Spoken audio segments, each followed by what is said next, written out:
A pleasant good morning to one and all from the Connery Sporting Complex here in St. Kitts. We are witnessing the start of the West Indies Super 50 competition here in St. Kitts.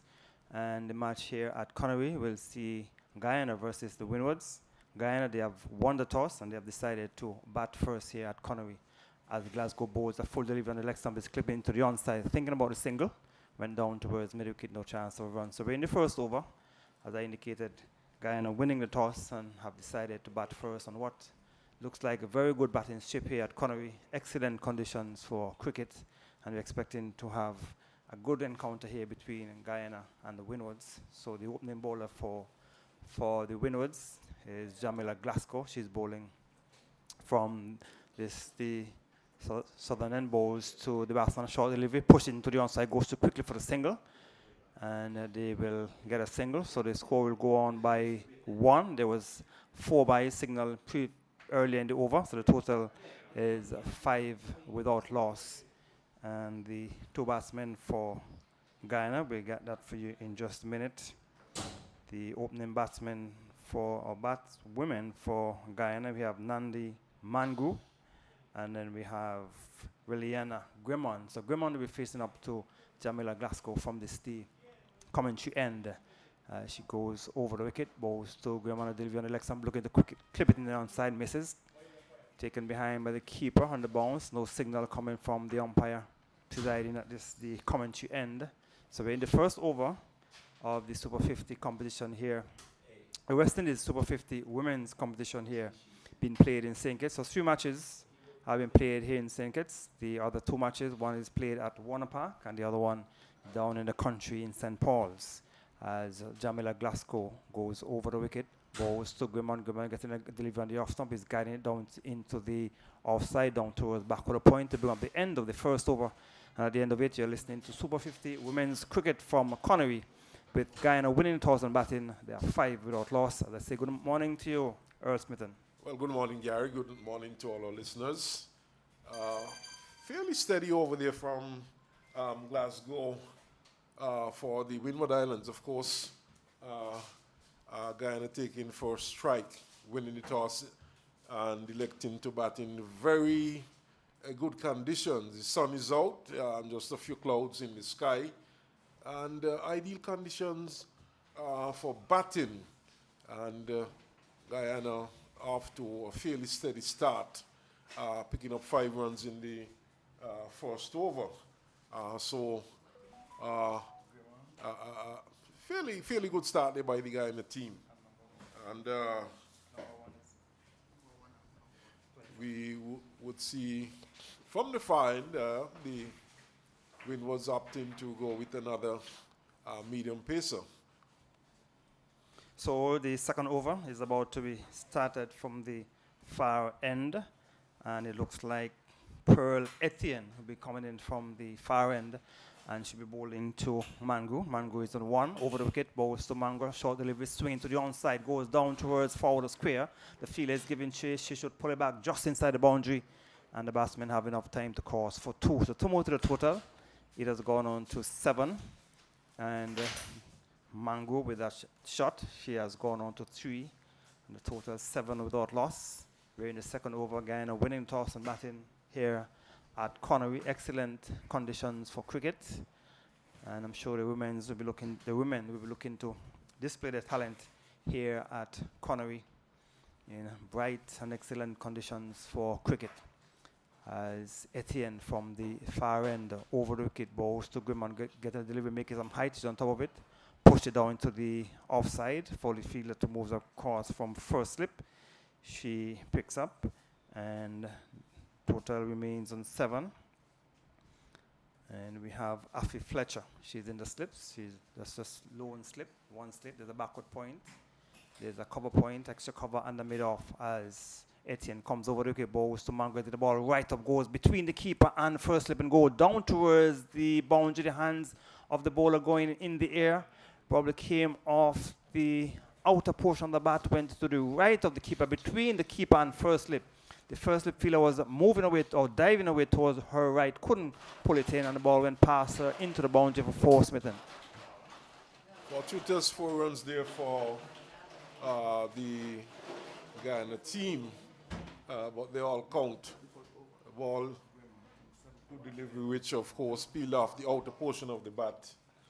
And ran away down Etienne comes up from the far end over the wicket, balls to Mango. The delivery guiding it past the fielder at slip, goes down towards the third man area, where the fielder Anaya Gilbert, she came in off the third man fence, but the batsman calls for a single.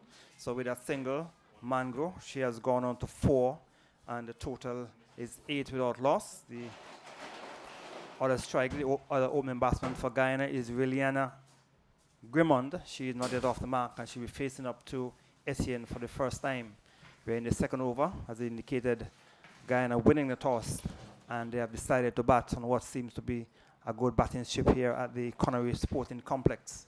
So it's Etienne from the far end, goes over the wicket, balls to Grimond, gets a delivery on the leg stump. He's looking to push it into the onside, gets it down to mid-on, goes down to mid-on, and there is no chance of a run. So the fielder at mid-on is Narissa Crafton.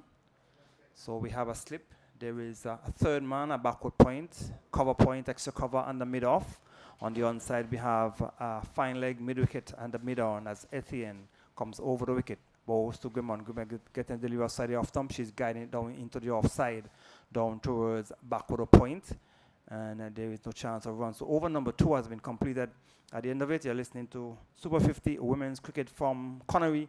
Guyana winning the toss and batting after 2 overs. They are 8 without loss. So 8 without loss, the Guyana team. Just some 3 runs coming from that second over. And of course, as I would have said before, ideal conditions, Gary, for batting. And the Guyana team, of course, would be looking to post a pretty good score here today. Of course, I'm looking at the team sheet, Gary, and I noticed that Sherry-Ann Fraser is not included in the Guyana's team, but we'll get back to that. Glasgow over the wicket, balls to Mango, short delivery, no ball, signal by the umpire. So Extraordinary move on by 1. Umpire signal no ball, so the total moves on to 9 on a free hit has been signaled. So Jamila, Glasgow transgression, and she overstepped in the front crease, and it'll be a free hit for Mango, who is on 4, facing up to Jamila Glasgow from the commentary end, as Glasgow goes over the wicket. Balls to Mango, getting a short delivery, swinging to the onside, goes down towards the straightest mid-wicket area. The fielder from a mid-on moves across to her right. He picks up and sends the return on the bounce, backed up in the onside, backed up in the offside. 2 runs to the total from the shot from Mango. She moves on to 6, and the total is on 10 without loss. Guyana, after winning toss and batting here at the Connery Sporting Complex. Guyana opening the batting with Grimond and Mango. Mango is on 4. Grimond, she's not yet off the mark. And Glasgow is in a second over from the commentary end. Goes over the wicket, balls to Mango, getting the delivery outside the off stump. He watches it go through to be taken behind by the keeper.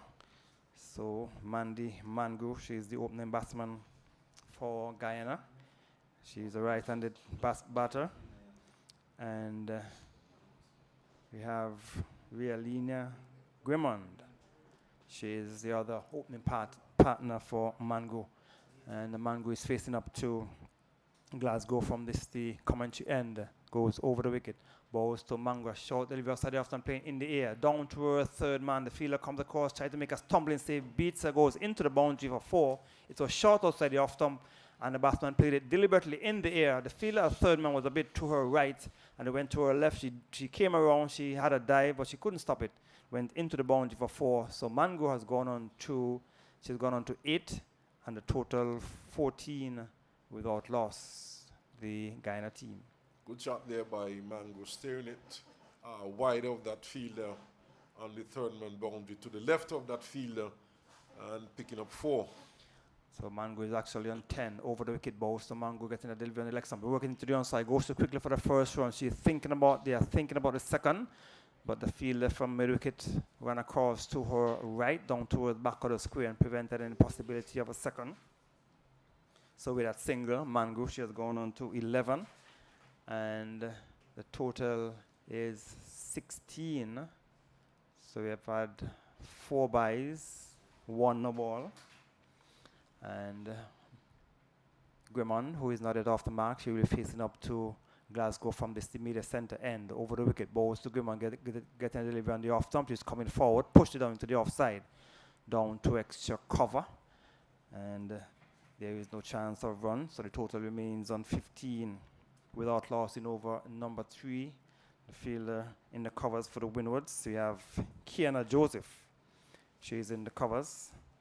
And at mid-off, we have Kimon Homer is at mid-off as Jamilia Glasgow from the media centre end over the wicket. Balls to Grimmon outside of stump. She's dabbing at it, taken behind by the keeper. Bad shot.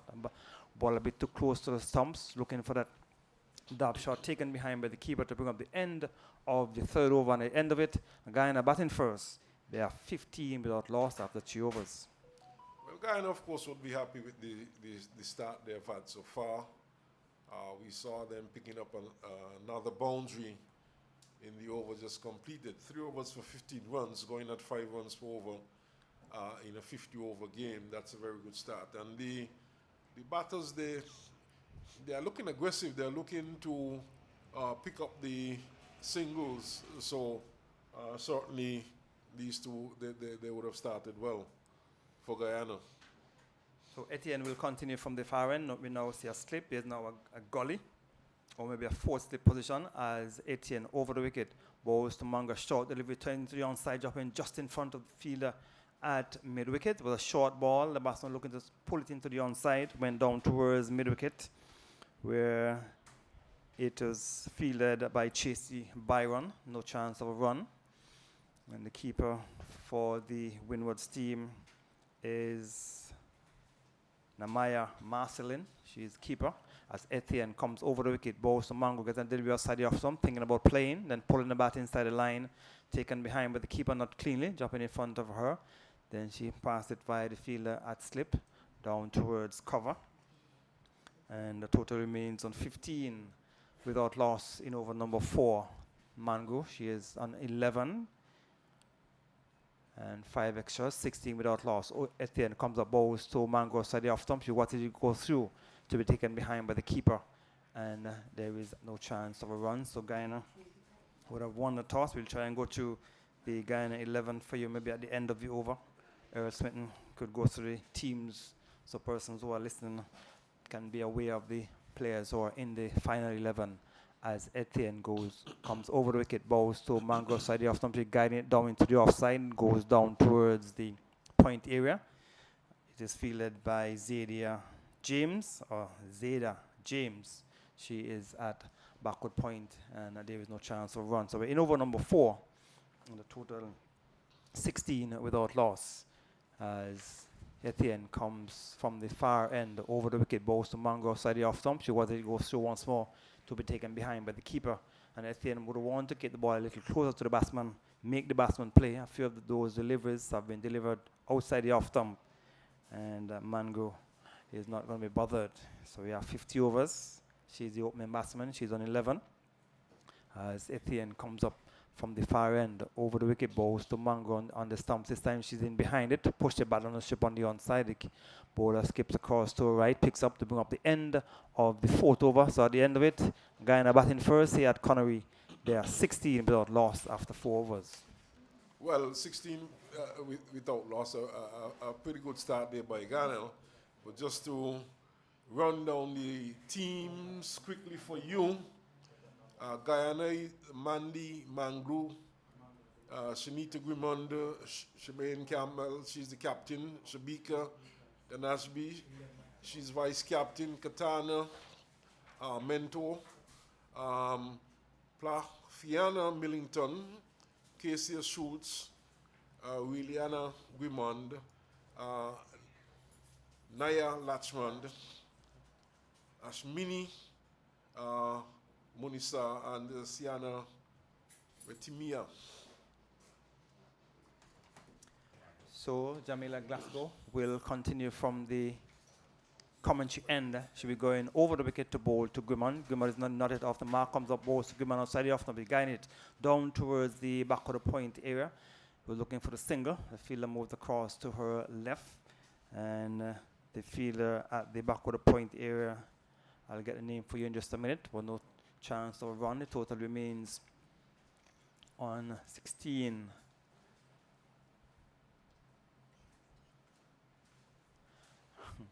So it's Jamila, Glasgow, goes over the wicket, bowls to Grimon outside the off stump, guiding it down towards the fielder at backup point. She feels well, kept it in front of her, and there is no chance of a run. So there's some discrepancy in terms of the score. The scorer is still trying to get themselves organized, but we'll try and get the correct score for you in just a minute. Based on my tally, I would have gotten 16, but the scoreboard is showing 20, but we'll try and get that sorted out for you. As Glasgow goes over the wicket, bowls to Grimon. Grimon get a delivery outside the off stump. She watches it go through to be taken behind by the keeper, and the total remains on, based on my collection, my collection is 16 without loss in over. Number 5 being bowled by Glasgow from the commentary end. She's in a third over as the scorers get themselves sorted out here at Connery as Glasgow goes over the wicket, bowls to Grimon, get a driving in the air down towards the third man area. The fielder comes across, he feels the batsman calls for a single. So with that single, the total has gone on to based on my tally, 17. And Grimon, she's off the mark, she's on 1. And Mango is on 11. There's 5 extras, and Grimon is on 1. So based on my tally, that's 17. But we'll have to confirm that for you. So we apologize to the listeners, and we'll try and get the score sorted out shortly, or the correct score, as Glasgow will go in from the media center end. She will go over the wicket, the ball to Mango, get on the outside the off stump, guiding to the offside, shoulder covers. The two fielders are after it. The one from backward point, she flicks it back, and the batsmen have enough time to cross for 2. They're coming back for the second, because as she's flicked it back to the fielder who was coming behind her, she fell, and then the fielder who was running back from backward point had to go and retrieve, and the batsmen, the ladies were able to come back for 3 runs. So from that shot, Mango has gone on to 14, and it seems as though the fielder who was chasing after her, she fell and might have just twisted her ankle, but she's up, limping a bit, and the other players are coming across to ensure that she's okay, and so she seems to be good. And that fielder is Kiana Joseph, a bit heavy set, and so the total with those 3 runs has gone on to 20 in over number 5, and the batsman Mango, she has gone on to 14. Mango, she's the non-striker. Grimon, she's on 1, and she'll be facing up to Glasgow from the commentary end. Over the wicket, bowls to Grimon. Grimon is coming forward and driving into the onside, comes down towards mid-on, where the fielder at mid-on is Tracy Byron, she feels, and prevents any possibility of a single. And with that shot, the total remains on 20 without loss at the end of over number 5. So just going about 4 runs per over. Smitten, Guyana winning the toss and batting. Yes, it's a 50 over affair, so it's a pretty good start there by the Guyana team. But just to give you a quick look at the Windward Islands team, it's Effie Fletcher, Janelia Glasgow, Malika Edward, Timon Homer, Namia Marcelin, Amir Gilbert, Zadia James, Pearl Etienne, Narissa Crafton, Kiana Joseph, and Tracy Byron. And for the first time, we are going to see a bowling change, a spin being introduced from the far end, Gary. Looks like actually it's the same bowler. Etienne is still bowling from the far end. Yes, in fact it's Etienne, but she seems to have shortened the run. So Etienne will continue. She'll be bowling a third over from the far end. You have a slip. There is a gully There's a point, cover, extra cover in the middle off, comes up bowls to the batsman Mango outside the off stump, getting a good delivery, making some height. The batsman was playing at it, missed it. Not taken cleanly by the keeper, but a very good delivery by Etienne. He got some bounce and pace out of the pitch, Smitten. Yeah, certainly extracting some life there, Etienne. And for the first time, perhaps today, we are seeing a bit of life in the track.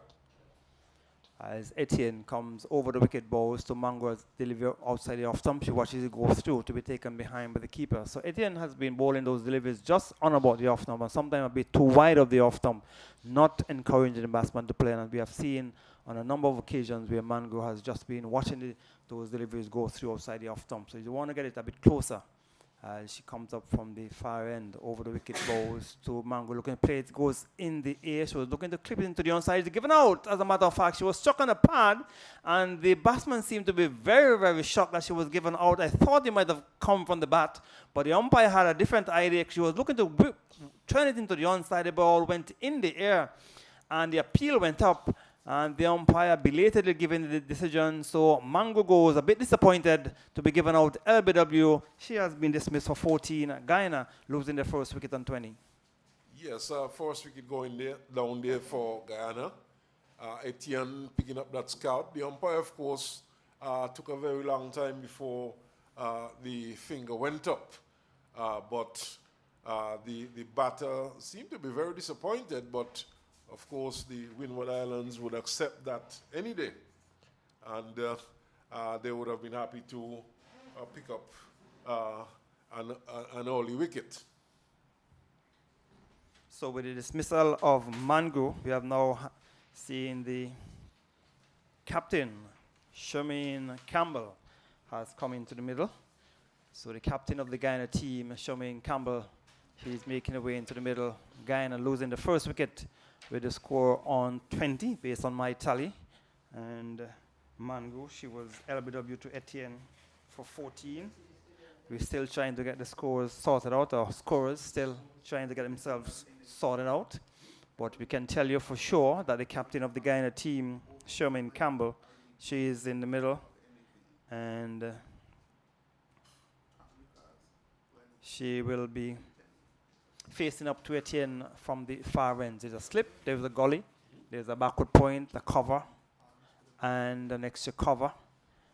As Etienne will be coming in from the far end to bowl to the captain of the Guyana team, Campbell. Goes over the wicket, bowls to Campbell. Campbell is coming forward, confidently driving down the ground, and he goes to the fielder who was coming across to her left. She couldn't stop it, and the ball has gone down into the boundary before. A lovely shot by the captain, Campbell. She came forward confidently and drove it down the ground on the onside. The fielder at mid-on was diving away to her left. She couldn't stop it. It went through her and down towards the boundary for 4. That's Crofton at mid-on. Couldn't stop it. So 4 to Campbell. She's off the mark. A lovely shot.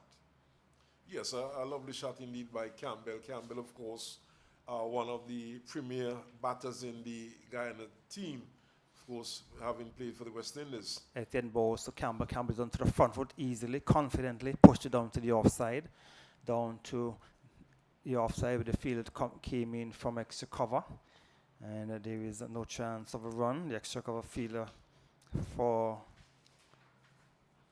the Windwards team. I'll get the name for you in just a minute. Maybe it's Gilbert, looks like Gilbert, as Etienne comes over the wicket to bowl to Campbell. Campbell is turning into the onside, goes down towards the mid-wicket area where we have Chasey Byron. She's in the way she feels to bring up the end of the 6th over. And at the end of it, you're listening to West Indies Women's Super 50 cricket from Connery, Guyana, winning the toss and batting after some 6 overs.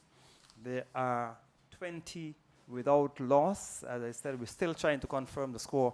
And Smitten, the Guyana team, losing the first wicket. And Windies will be happy that they would have picked up a wicket so early. Yes, they would have been very happy. The batter, of course, who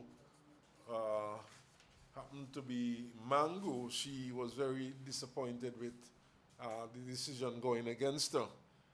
And she was dismissed for 14. And Windwards, of course, they would have been happy to get that wicket by any means. And it's now 20-1. We'll get confirmation on the score eventually. So Glasgow goes over the wicket, balls to Grimmon outside of something. Guyana down towards the back of the point here. The fielder is giving chase, but she will not pull it back. It has gone into the boundary. Beautiful shot.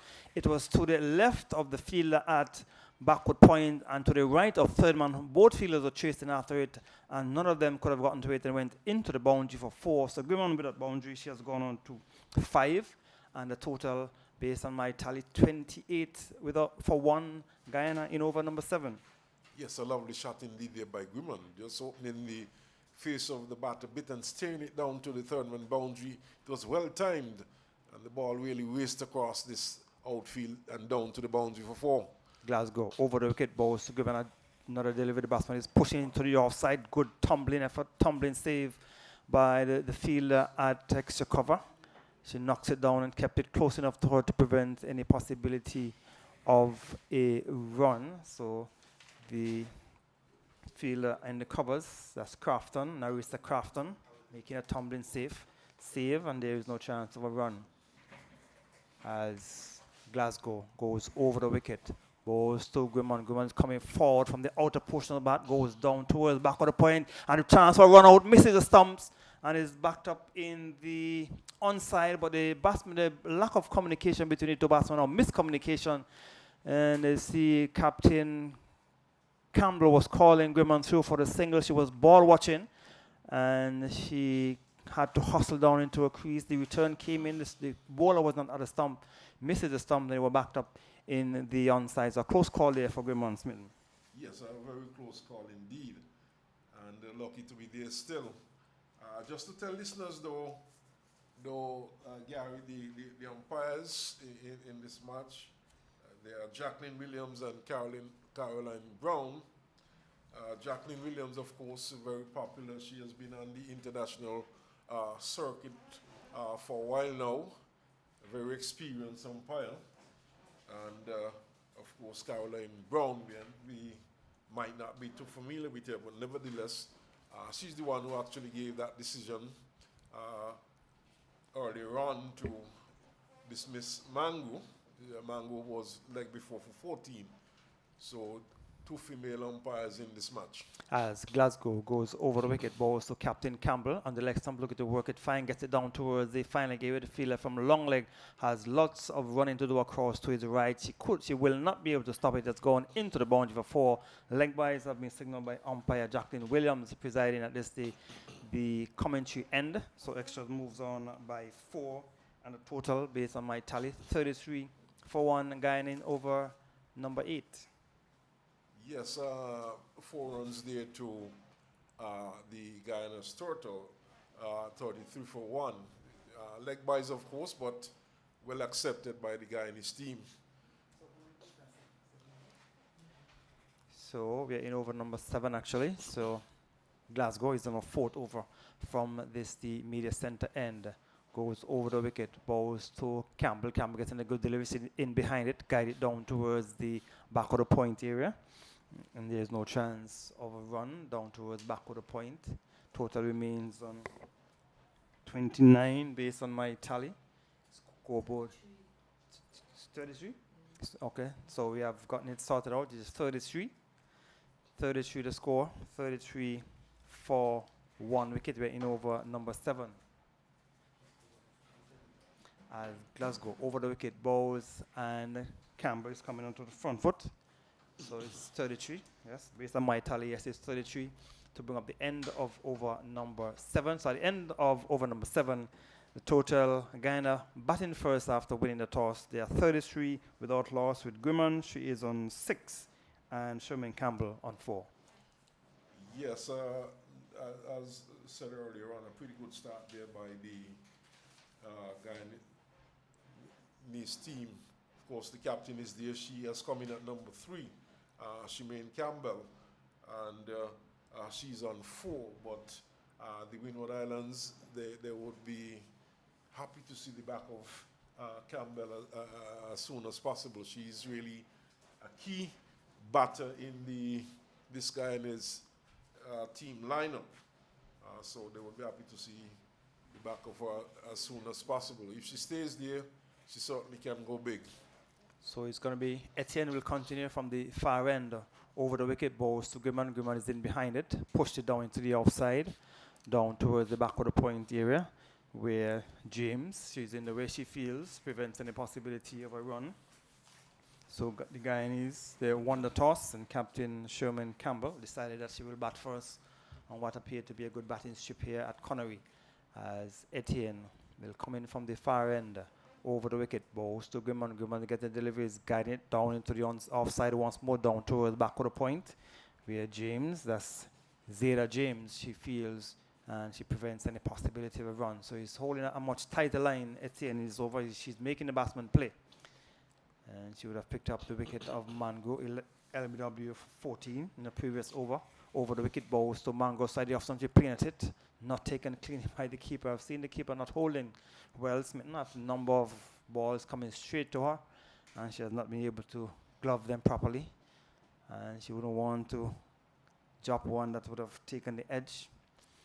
Etienne, I'm sure, will be mindful of that, and hoping that the keeper will hold them when it matters, as Etienne will continue from the far end. He comes over the wicket, the ball to Griman. Griman gets a delivery, looking to work it into the onside, goes down towards mid-wicket. The fielder came in from mid-wicket, she feels. That's Tracy Byron, and prevents any possibility of a run. So we're in over number 8. And Guyana, they are 33 for 1 wicket. The batsman out, Mango, LBW to Etienne for 14. So Etienne will come in from the far end over the wicket.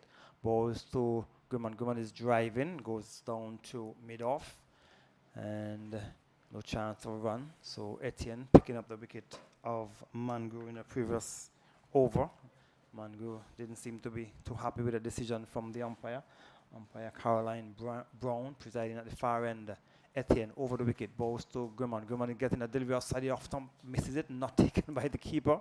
So I don't think the keeper has held more than 2 or 3 out of the number of overs that have been delivered so far. Over number 8 has been completed, and at the end of it, you're listening to Women's Super 50 from Connery. Guyana winning the toss and batting after 8 overs. They are 33 without loss. Yes, 33 without loss. A pretty good start. And of course, as you said, Gary, the keeper has not been doing too well so far. She's Namia Marcelin, and she has not been holding on to deliveries, but it seems as though we are going to get a bowling change from the media center end or the pavilion end. We see Kiana Joseph. Kiana Joseph, we saw in the 60, which was held in St. Kitts last year, being a very effective all-round player, bowls good left arm spin, and she's also a good batter. And she is a bit on the bulky side, but she handles her weight well. She moves around well. And a very good player indeed, Kiana Joseph, a player who can go very far in West Indies cricket. And she prepares now to bowl to Campbell, the captain of the Guyanese team, who settles now and waits. And so far there's a slip, there's a backward point cover, extra cover mid-off, mid-on, straightish mid-wicket, deep mid-wicket, back on the boundary, rather square, and a backward square leg. As Kiana Joseph from the media center and goes in now around the wicket, left arm, and bowls to Campbell. Campbell is coming forward, defends well. The ball trickles back up the track to Joseph, who picks up. There's the run. The sun goes under the clouds at this point. Joseph once more goes in the bowls, and this one is on about leg stump, spinning across. Campbell, a bit shortish, and Campbell steers it into the offside. It was fielded there by Zeta James, and no run. Joseph once more bowls, tosses up, driven in there. That's a good shot. It's going out towards the straightish long off boundary, and it goes across the boundary line now for 4. So it was tossed up a bit, and Campbell just eased it back over the bowler's head, straight over the bowler's head, and down to the boundary for a well-owned 4. So with that 4, Campbell goes to 8, and the score's gone on to 37 for 1. So Campbell, a dangerous player indeed, especially in these conditions. An experienced one too. She's the captain of the Guyana's team. Waits now as Joseph goes in left arm around wicket and bowls delivery, which is spins past her. Not turning much, but going past the flashing blade of Campbell outside the off stump and taken behind by the keeper. And for once, the keeper holds on. As here is this one taken on the pad. The appeal goes up. The finger also goes up.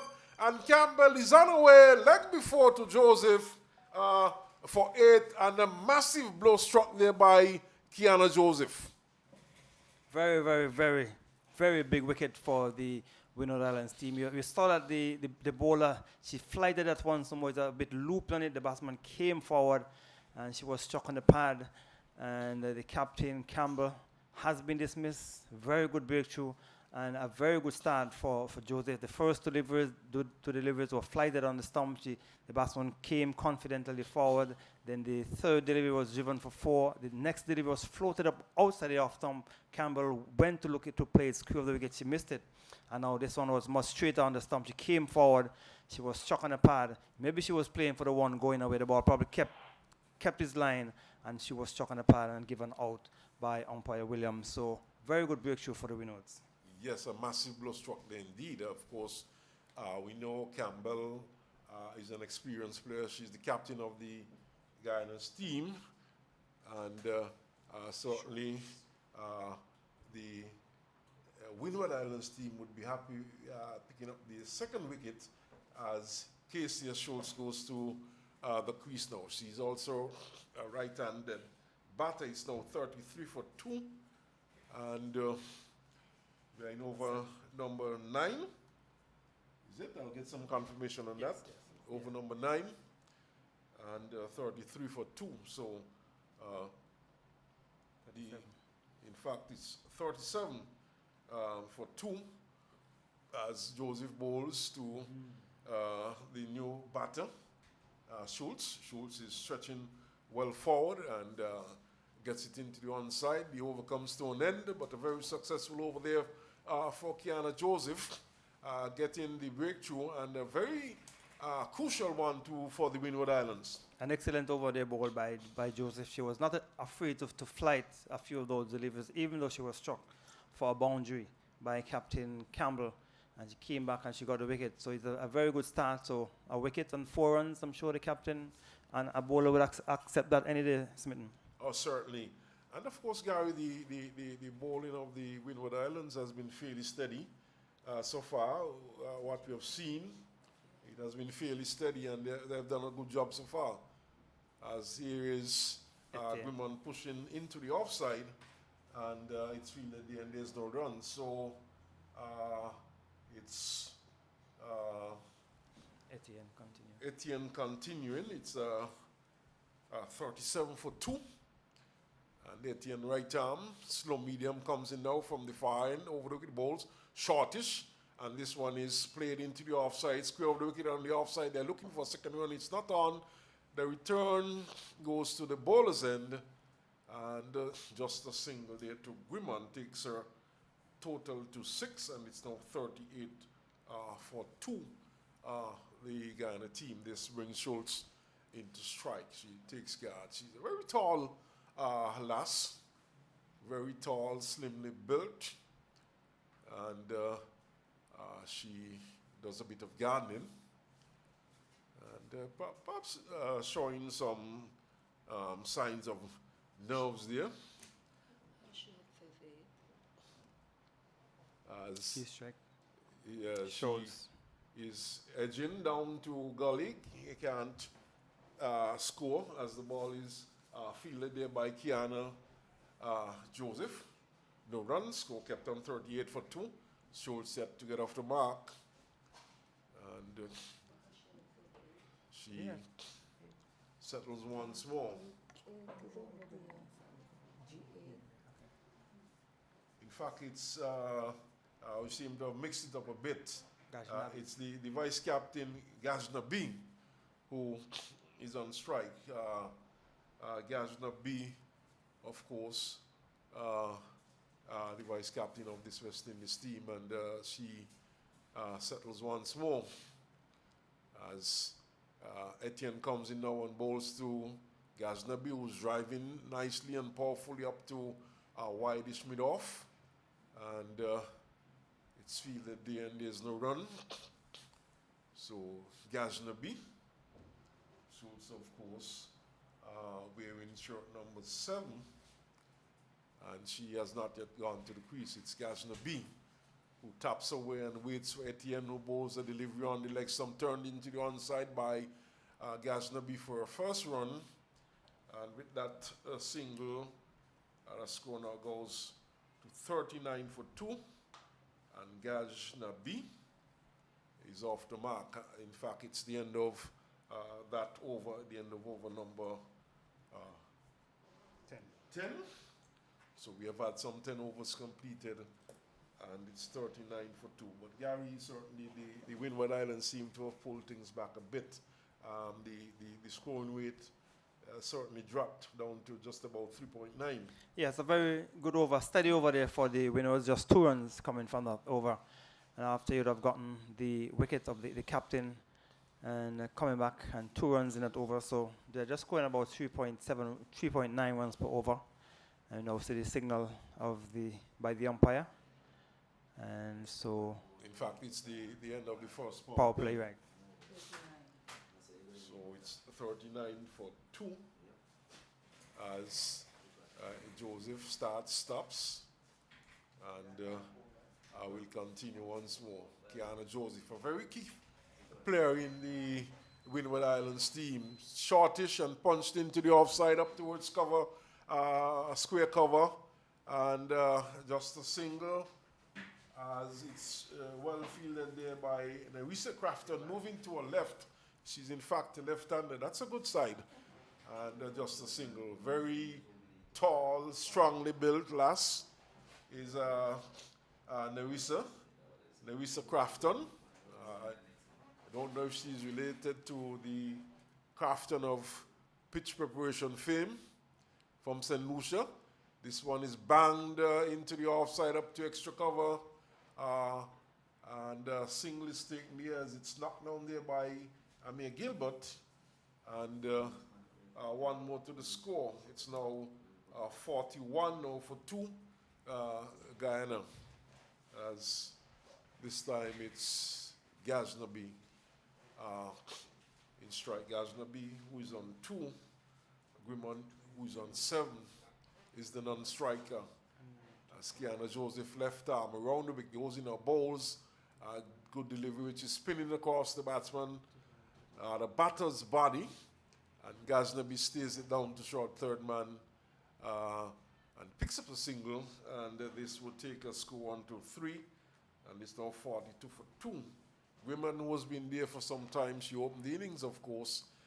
She comes back into strike, and she has just scored some 7 runs yet to get into double figure. And now we see Joseph switching from around the wicket. She's of course left-hander. She goes over the wicket to Grimond. Grimond gets a delivery. Tossed on the pad.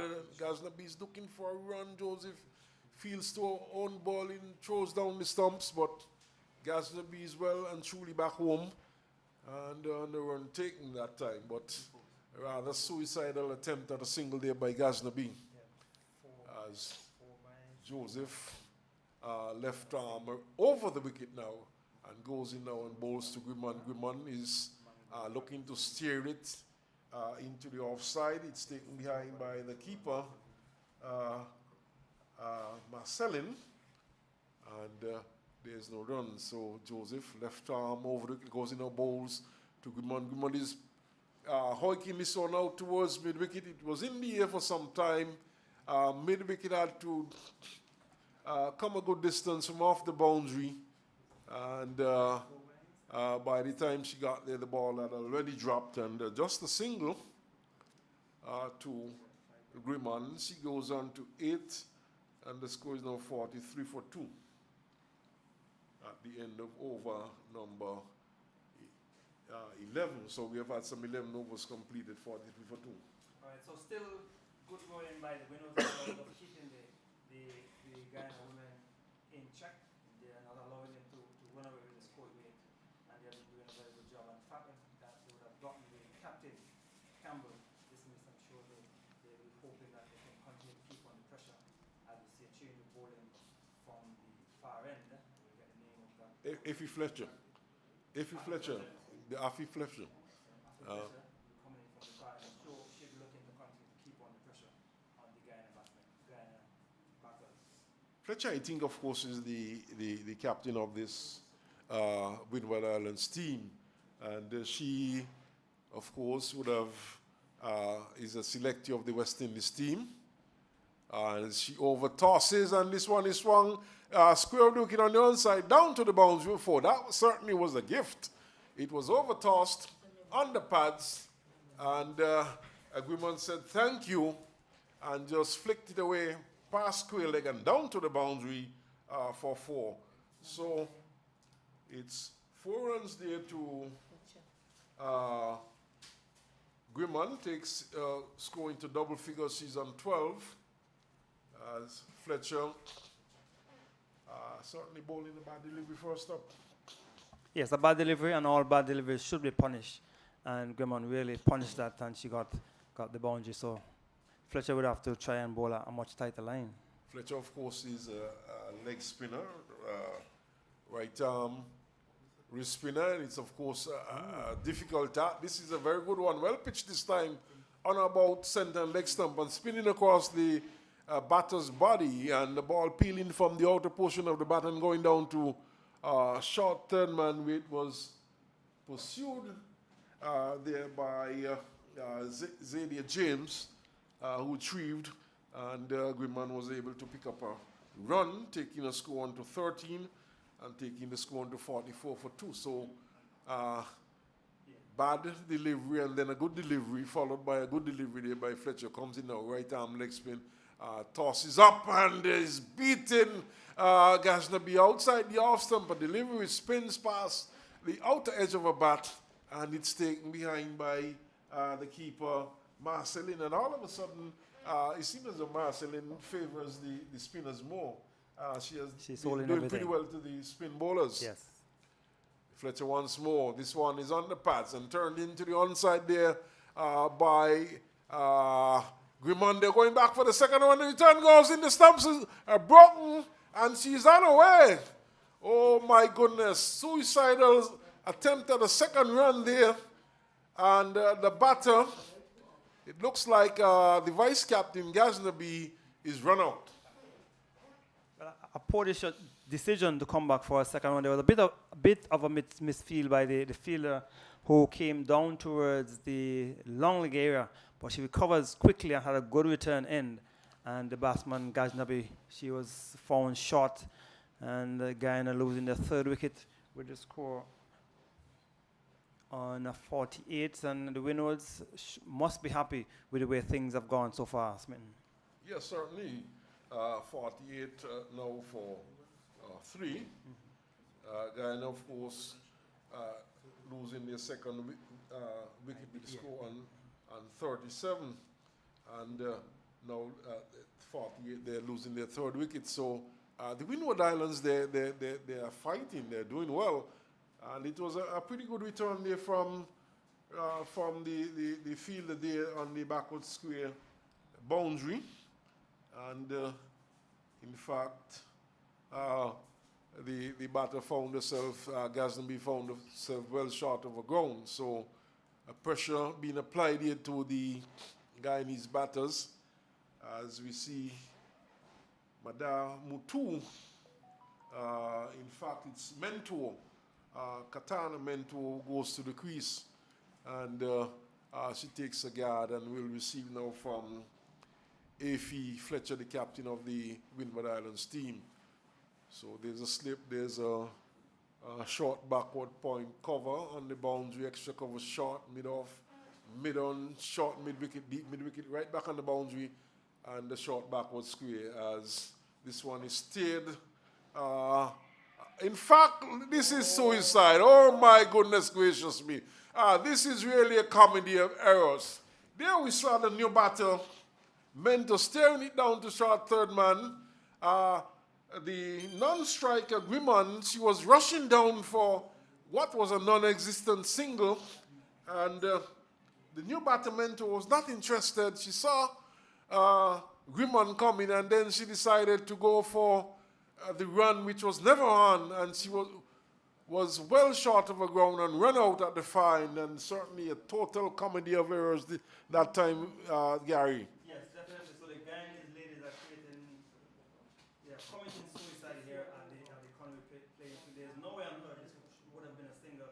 But Grimmon insisted that she should have been a single, and she ran all the way down and Mento took a few strides out of the crease after she realized that Grimmon was down on her. But it was too late. At the return, Kate went down towards the far end. It was collected. The stumps were broken, and the Guyana team is in shambles at 49, is it? 49, 48 for 4. And Windwards will want to continue to put the pressure on the Guyanese batsmen. So maybe the fact that they have not really scoring many runs, maybe that is creating pressure for the Guyanese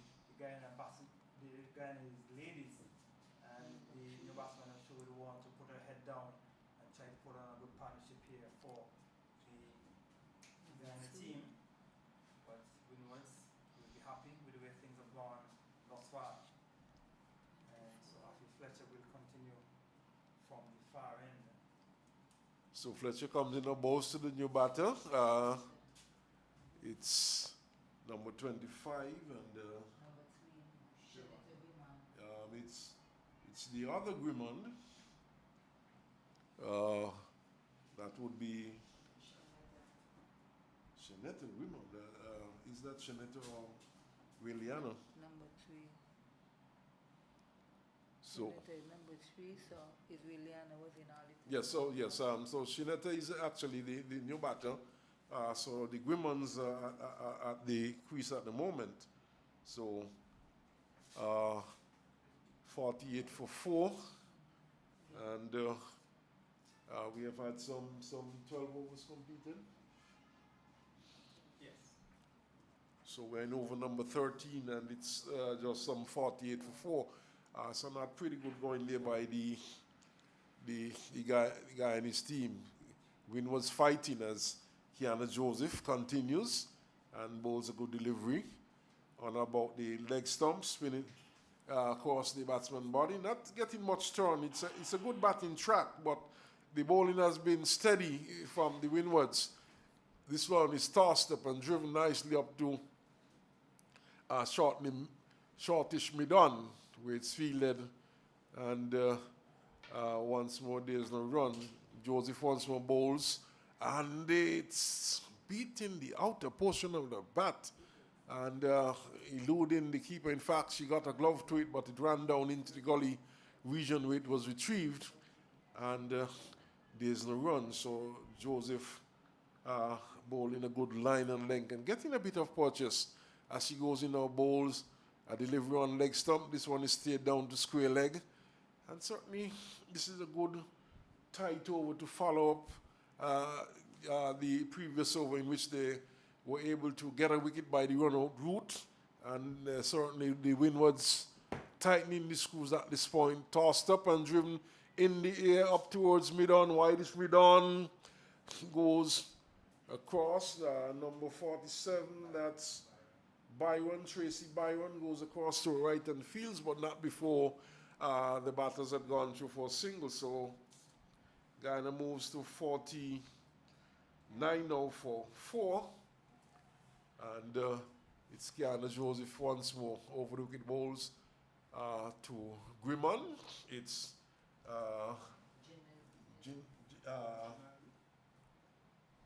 the Shanita Grimmon. In fact, it's Liana Grimmon, and she stays it into the offside with Sweelet. So there are two Grimmons at the crease at the moment.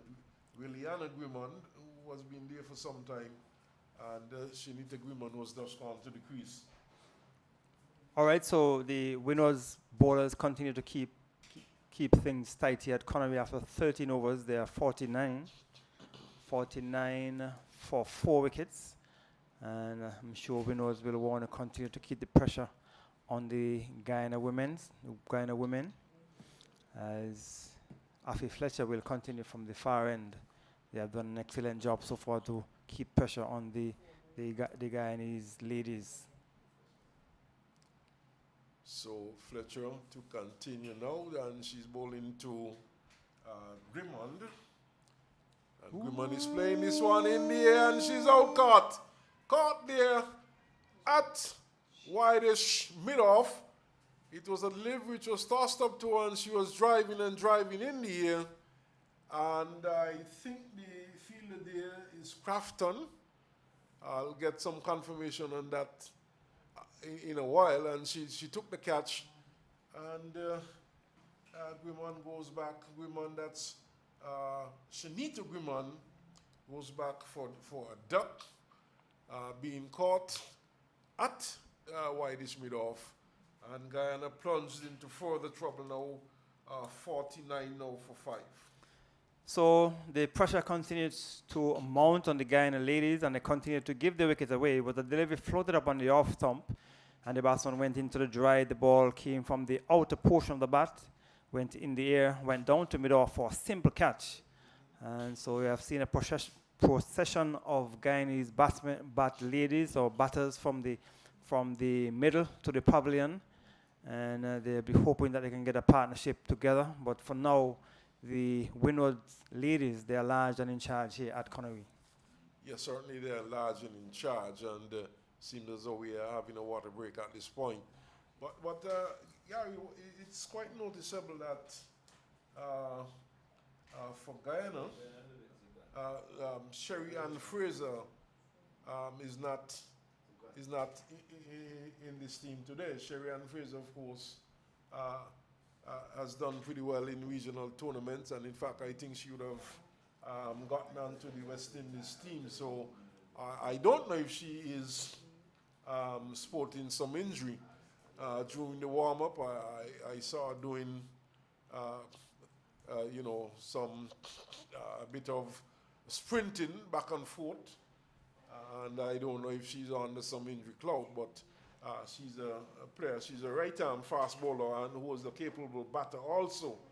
And I would have thought that she would have been in the squad today, but perhaps she's carrying some injury and she's not match ready. But we are not certain on that one. It's just pure speculation on my part, and rather surprising. But the current situation is that Guyana really struggling at this point. They're 49 for 5, and certainly they just seem to be committing suicide so far. We have seen some dismissals which were rather unwarranted, a couple of runouts which were quite unnecessary and quite suicidal, and then they were followed by some bad shots, and the batters really giving their wickets away. But it's 49 now for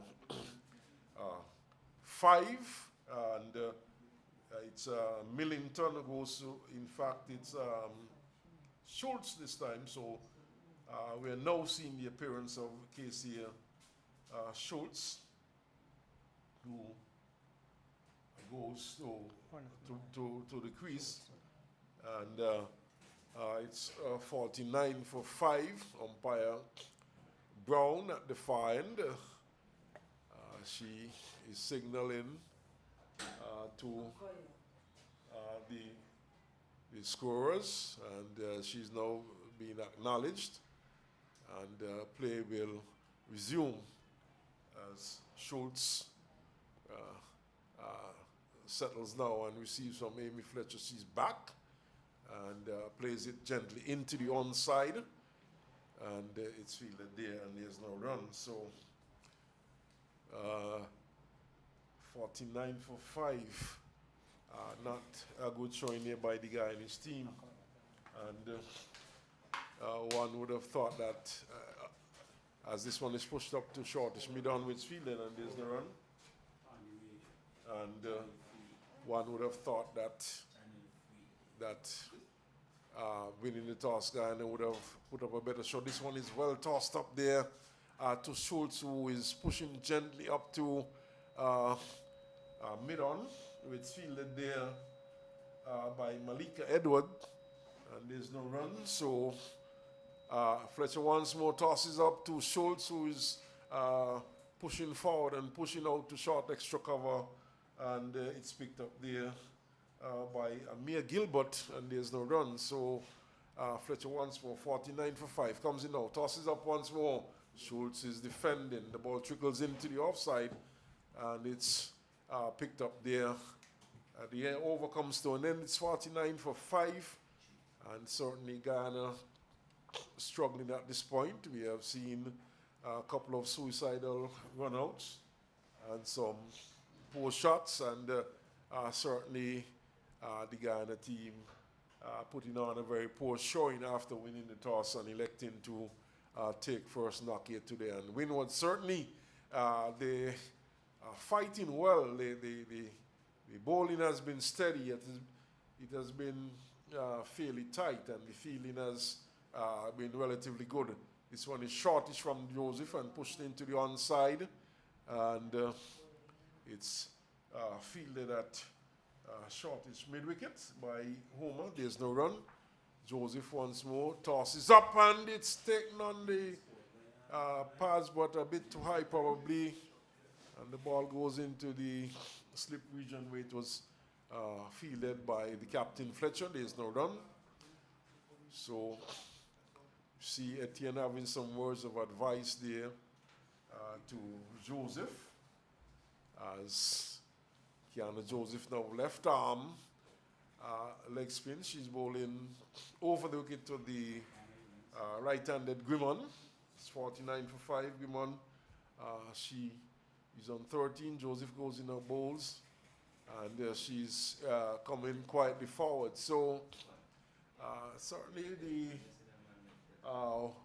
Windward Islands team seem to have a lid on things at the moment, and they're certainly, this one is pushed into the offside and well fielded there, no run. So Guyana really struggling, could hardly get the ball off the square at this point, and they're searching for the next run, as this one is beating the outer portion of the bat and goes through to the keeper, who takes behind, and once more there's no run. So quite over so far. Joseph goes in a bowls to Guiman. Guiman is picking up the line of that one outside the off stump, allows it through to the keeper. The over comes to an end. It's made over. It's 49 for 5, and certainly Joseph continues to tighten the screws here for the Windward Islands. 49 for 5, and it's Fletcher who would continue from the far end. She's bowling right arm leg spin, and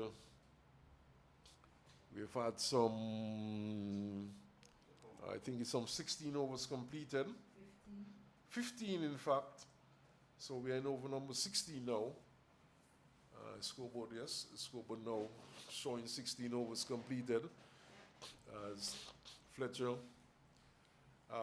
comes in and bowls, tosses up, and she's not afraid to give it some ear. The batter is defending, that's Schultz, and it goes back up the track to Fletcher, who fields to her own bowling.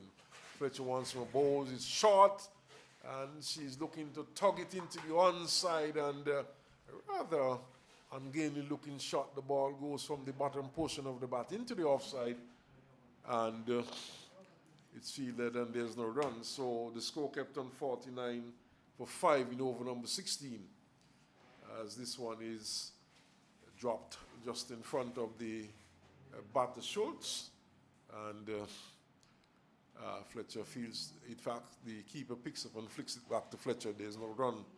So Schultz, right arm, leg spin comes in bowls. In fact, it's Fletcher. This one is driven by Schultz up to shortish mid-wicket, where it's fielded there by Etienne, moving smartly to her right, and there is no run. So it's really ball dominance at this point by the Windward. Tossed up by Fletcher and driven into the onside. It's knocked down there by Etienne, diving to her left. And the over comes to an end. It's 49 for 5. And welcome back, Gary. All right, so the 16th over has been completed, and the Windward bowlers continue to keep the pressure on the Guyana ladies. Guyana winning the toss and batting here on what appeared to be a good batting strip, but they are certainly not making good use of the good batting strip here at Connery. And the bowlers for the Windows team have been doing very well, as Joseph over the wicket bowls to Grimman outside the off stump. She's playing down into the offside. There is no chance of a run, so we're at the start of over number 17. I'll try and give her some bowling figures as Joseph goes over the wicket, bowls to Grimman on the leg stump, is working into the onside, down towards the back of the square area. The field is giving chase. She will not pull it back. It has gone into the boundary for 4, a delivery on the leg stump, and there was the batter playing it down towards the long area and into the boundary for 4. So with that shot has brought up the 50 for the Guyana team. So the 50 coming up in over number 17. And with that for the batter Grimman, she has gone on to 17 as Joseph goes over the wicket, bowls to Grimman outside the off stump, in behind it, pushed it hurriedly, back on the ship on the offside. And there is no chance of a run. So Grimman, she opened the batting. That's Liana Grimman. She's the opening batter. As Joseph over the wicket, bowls a flight delivery coming forward and driving from the outer portion of the bat, going down to her third man.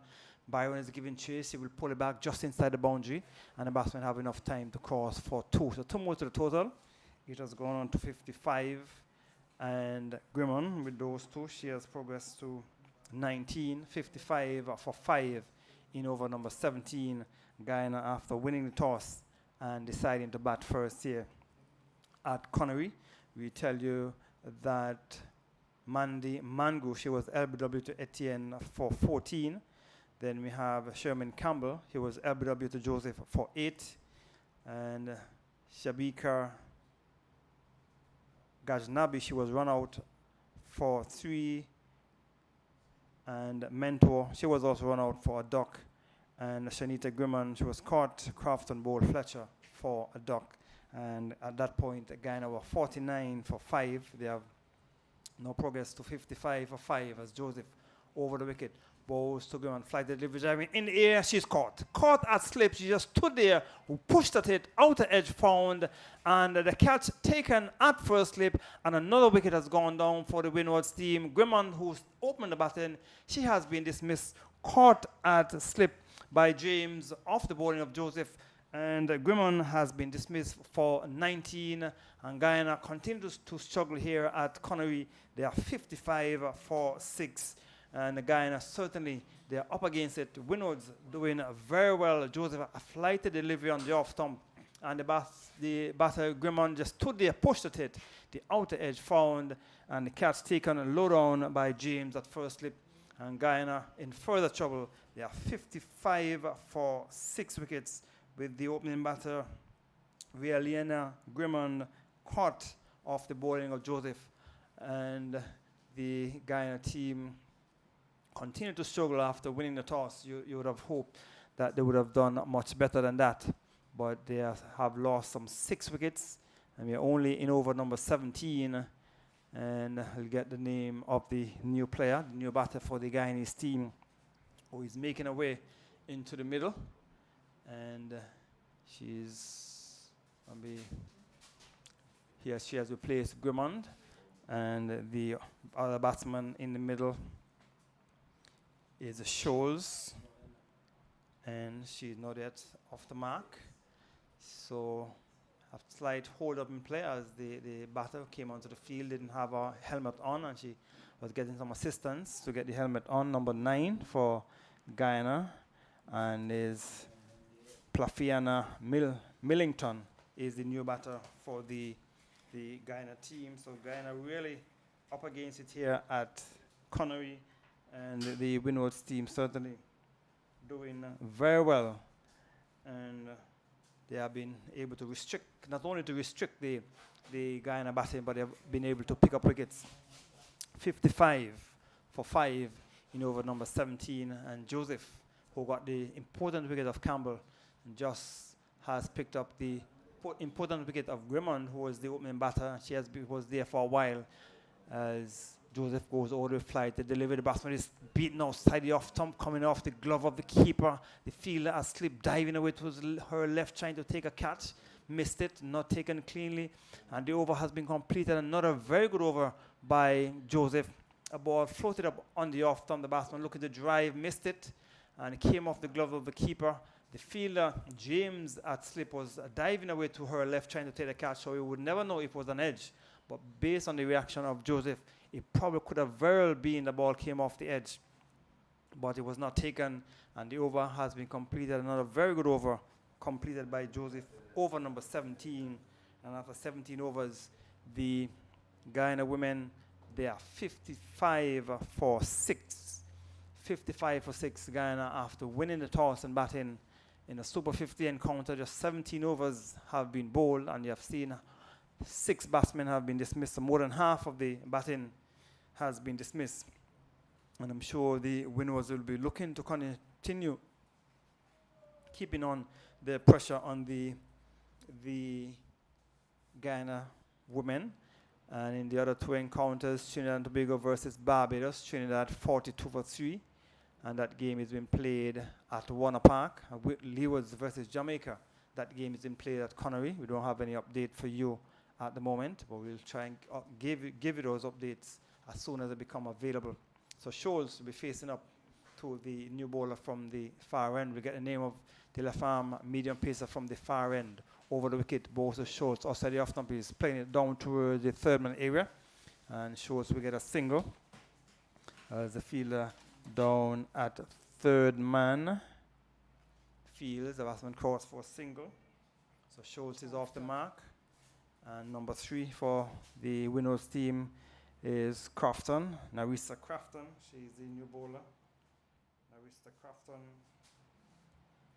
She's bowling now to the new batsman for Guyana, that's Millington. She'll be facing the first delivery as Crafton comes over the wicket. Bowls to Millington, gets the delivery. She's looking to turn it into the onside, taking on the pad, the hands goes up. But she would have been struck a bit too high. Seemed to playing a bit late as well. Probably she was beaten for pace, was struck on the thigh pad. So for Crafton, who's bowling from the far end, we have a slip. There's a third man. There's a backward point, cover point, extra cover, and a mid-off as Crafton comes up from the far end over the wicket. Bowls to Millington. Millington gets the outside the off stump, looking to guide it down to a third man, misses, not taken cleanly by the keeper. And the total remains on 55, is it? 55 for 6. 56. 56 for 6. The Guyana team, after winning to the toss and batting. I'll try and get you some bowling figures in just a minute. As Crafton comes up from the far end over the wicket. Bowls to Millington, short delivery. She's punching to the offside through the legs of the fielder at cover. And it will go close to the boundary. The fielder at cover looks like Glasgow. And it has been retrieved just inside the boundary. And the batsmen have enough time to cross for 2. So we do 2 runs. Millington, she's off the mark. And the total has gone on to 58. 58 for 6. And we are in over number 18. 58 for 6 in over number 18. As Crafton comes up from the far end over the wicket. Bowls to Millington. Millington is coming forward and bowled. She's coming forward and was beaten and bowled by a beautiful delivery pitch between the bat and pad, the batsman coming forward. So Millington has been bowled by Crafton, and Guyana continue to struggle here. They have now lost their 7th wicket with the score on 58. Millington bowled by Crafton for 2. And the Windies are certainly putting up a good showing here this morning at Connery. Guyana, after winning the toss and batting, they certainly have not lived up to what I'm sure the management team would have been expecting. Smitten 58 for 7. Yes, certainly. A very good delivery there by Crafton. And disturbing the lumber yard of that batter. And Millington. So Guyana really struggling, and could this be considered to be a bit of an upset? Gary, Guyana, of course, would be one of the top-ranked teams in the Caribbean, and they're struggling at 63 for 7. We know the Windwards have a couple of good players in Joseph and the captain, A.F. Fletcher. And certainly the Windwards, they have done a very good job here today.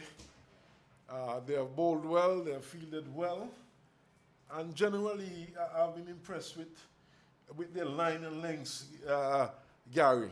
So the new batsman is Rihanna Retimaya, and the leg stump is working it down towards the back of the square area. The fielder moves across to her right. That's James from mid-wicket fields, but the batsman crossed for a single. So with that single, total has gone on to 59 for 7 at the end of over number 17, is it? Or is it over number 17? 18. Number 18 has just been completed, and Guyana, they are 59 for 7. Yeah, so we have had 18 overs completed, and it's 59 for 7, and certainly Guyana really struggling at this point. Not a very good position to be in, and we are down to what could be considered to be the lesser batters. I'm not going to say tail-enders at this point, because we have seen in the past teams batting right down to number 11, and not really knowing the ability of some of these batters, I would not venture out and say that they're tail-enders. Joseph bowls, so the batsman, as you look back in the way, looking to play it into the offside, probably came off the bat, and the fielder Slip was trying to dive forward to take the catch, didn't hold the job just in front of her. I think what happened there, Gary, it came from the glove of the wicketkeeper, and the wicketkeeper who we've seen struggle a bit. That's Marcelin. We have seen her struggle a bit throughout the day, and the ricochet went to the captain, Fletcher, who is feeling at first slip, and she seemed to have done herself some damage, probably to a finger, maybe probably a thumb finger. She's going off the field now, and we see Saint Jean, Beanie Saint Jean, going on as the emergency fielder, and a bit of damage being done there to the captain, Afi Fletcher.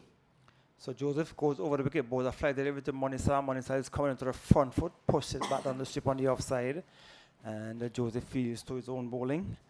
I'll try and get some bowling figures for you in just a minute, as Kiana Joseph goes over the wicket, bowls to Monisa, short delivery, swinging to the onside, goes down towards back of the screen, and field it cleanly, and came off the hand or maybe the knee of the fielder, went down towards the long leg area, and the batsman able to cross for a single. So Monisa with that single, she moves on to 2. And the total has gone to 60. 60 for 7. Yes, Guyana 60 for 7 after winning toss and batting here at Connery.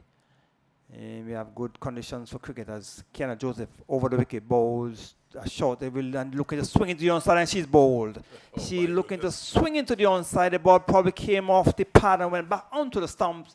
And the Guyana continued to fall apart here at Connery. They have lost their 8th wicket with the batsman looking to swing into the onside. She has been dismissed, and another wicket going down, Smitten. Yes, and you called it right there, Gary. It certainly came from pad onto stumps.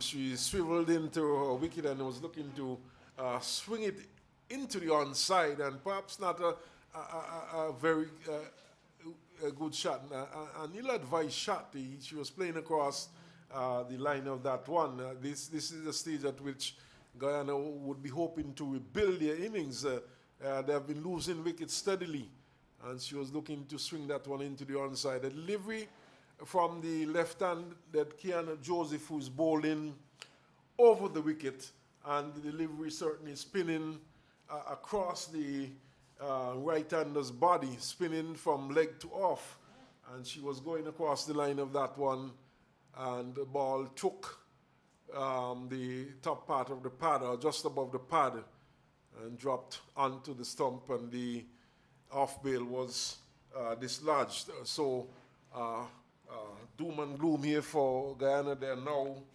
8 wickets down, and certainly struggling. Joseph bowls to the batsman Lashman. She's onto the front foot, push it down to the offside, goes down to extra cover, where the substitute is on the field. Substitute for the Windwards, the St. Jean. Abini St. Jean is on the field for Captain Afi Fletcher, as Joseph over the wicket bowls to the batsman looking to swing into the onside, and that's Latchman. And the ball probably came off the thigh pad, dropping down in front of her on the onside to bring up the end of the over. And at the end of it, you're listening to Super 50 cricket from the Conwy playing field, or the Conwy Sporting Complex. Guyana winning the toss and batting. They are 60 for 8. 60 for 8 Guyana after batting first here at Conwy. Yeah, 60 for 8, a very bad position to be in. And there's been no real attempt by the Guyanese batters to try and rebuild their innings. And it's a 50 over fair Gary, and that 60 for 8 and going at just about 3 runs for over. It seemed as though they would struggle very much to get to at least 100 runs in this innings so far. As Crafton from the far end comes over the wicket, bowls to Monistar. Monistar is coming onto the front foot, push it back down the strip on the onside, and there is no chance of a run. So we're 60 for 8 at the start of over number 20. Joseph is in her second over, and she would have gotten a wicket in the first over when she bowled Scholes she bowled Millington for 2, as she comes in from the far end over the wicket. Bowls to Monistar, getting a short delivery in behind it, turning to the onside, goes quickly for the single. Fielder James coming in from mid wicket. She sends it to the keeper, and the batsman calls for a single. What the Guyanese would want to do at this point, Gary, is to try and bat as many of these overs as possible. I think we have just had about 20 overs also completed. They have another 30 overs. And that's a lot of overs to go. And just another 2 wickets to go for Guyana. So I think they need to just try and play it straight and try and bat as many deliveries as possible and try and get as many runs as they can. Crofton over the wicket, bowls to last man, getting a short delivery, is in behind it, guiding it down into the offside. The fielder Joseph had slipped, diving away to his right, knocking it down for the fielding to be completed. Well, tumbling away to her left, and the fielder completed. That's James at point, and there is no chance of run. So the total remains on 61 for 8. The Guyana team, as Lashman faces up to Crofton from the far end over the wicket, bowls to Lashman, a short delivery in behind it, pushed it down into the offside, and James is coming in quickly from backward point, preventing any possibility of a run. So with some 30 overs remaining after this, it is highly unlikely that the remaining batters for Guyana could bat out these overs, and I'm sure that Windwards will be looking to dismiss these final 2 batters as quickly as possible, as Crofton from the far end comes over the wicket, bowls to Lashman. Lashman getting a delivery wide outside the off stump, watches it go through to be taken low down by the keeper. So Windwards, Smith, I'm sure, we're looking to dismiss these final 2 batters as quickly as possible. Yes, but while Crafton is bowling a good line, I don't think the length is right at the moment, Gary. I think she should be more up to the battle and trying to attack the stumps more, trying to get these wickets as quickly as possible. as Crofton over the wicket. Bowls to last man right up, is coming forward and driving right up in the block hole as you wanted to see. And the batsman came down hard on it, pushed it down into the offside to bring up the end of over number 20. And at the end of it, the Guyana team batting first after winning the toss. They are 61 for 8 after 20 overs. Yes, certainly, and certainly the Windward Islands team at this point, I think they should be looking to wrap up this innings as quickly as possible. And I think the mode of attack here for the Windwards, or the mode of play here for the Windwards, should be one of aggression, one of attack, and one of looking to get these wickets as quickly as possible. The batters, of course, are under pressure, the Guyana team, and I think attack is the way to go here. Joseph goes up, balls are flight delivered to Monisal. She's coming onto the front foot, pushed it down to the offside, goes down towards Etienne.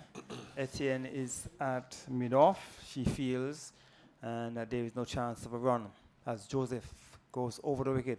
Balls to Monisal, outside the off-stump, looking to force into the offside, and the ball probably came off the glove of the keeper and went down into the offside, and now seeing a signal from the umpire. I don't know what she's signaling. Yes, I think the ball might have struck the batter on the helmet, and nowadays once you get struck, you have to go through this concussion test routine. So umpire Jack batter Williams, or the keeper? Is it the batter? The keeper. The ball seemed to have struck the keeper as opposed to she taking it in the gloves. It seemed to have been struck on the helmet. She appears to be okay, but it's protocol. You have to go through this check now. And Jacqueline Williams immediately called for the physio or doctor to come and carry out the mandatory test. So he obviously probably was struck on the grill because it was outside the off-stump, and the batsman looking to force it into the offside. The keeper missed it, and he was struck on the helmet, and the medical personnel or the physiotherapist, as you would have indicated, has come onto the field to carry out the concussion protocol to ensure that the keeper is okay. But we have seen the keeper for the Windwards, she has not been having a very good time behind the stumps. She has not been able to hold many deliveries and that one came off the grill or off the helmet. And so she's going through the protocol in terms of the concussion test to ensure that she's fine. But we tell you that the Windward Islands doing very well, have been able to keep the Guyana team in check, and they've been able to pick up lots of wickets because they're 61 for 8. And we're only in over number 21. So we just can give you some information. We tell you that Mandy Mango, she was the first to go. She was LBW to Etienne for 14. Then we had the second wicket to be dismissed. Sherman Campbell was LBW to Joseph for 8. That was a big wicket. And then we have Shabika Ghaznabi. She was run out for 3. She was the third wicket to be dismissed. Then we have Katana Mentor. She was run out for a duck. We have Shanita Grimmon. She was caught. Crofton bowled Fletcher for a duck.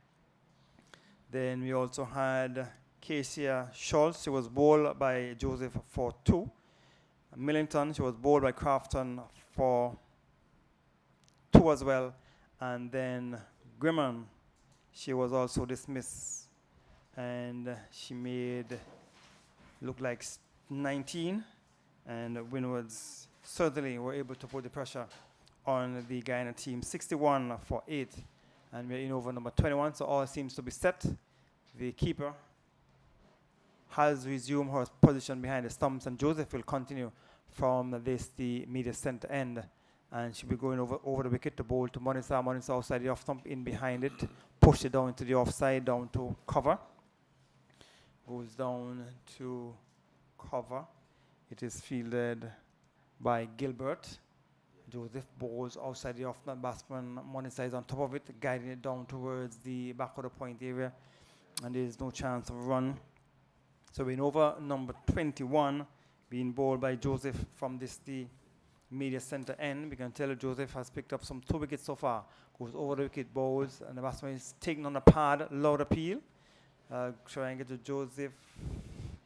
I'll get you with the Joseph so far has picked up some 4 wickets as a matter of fact, and she has been bowling very well. Goes over the wicket, bowls to Monisa. Monisa is coming into the front foot to push it back down on the offside of the pitch to bring up the end of over number 21. And at the end of it, you're listening to Super 50 cricket from Connery, where Guyana batting first after winning the toss. They are 61 for 8.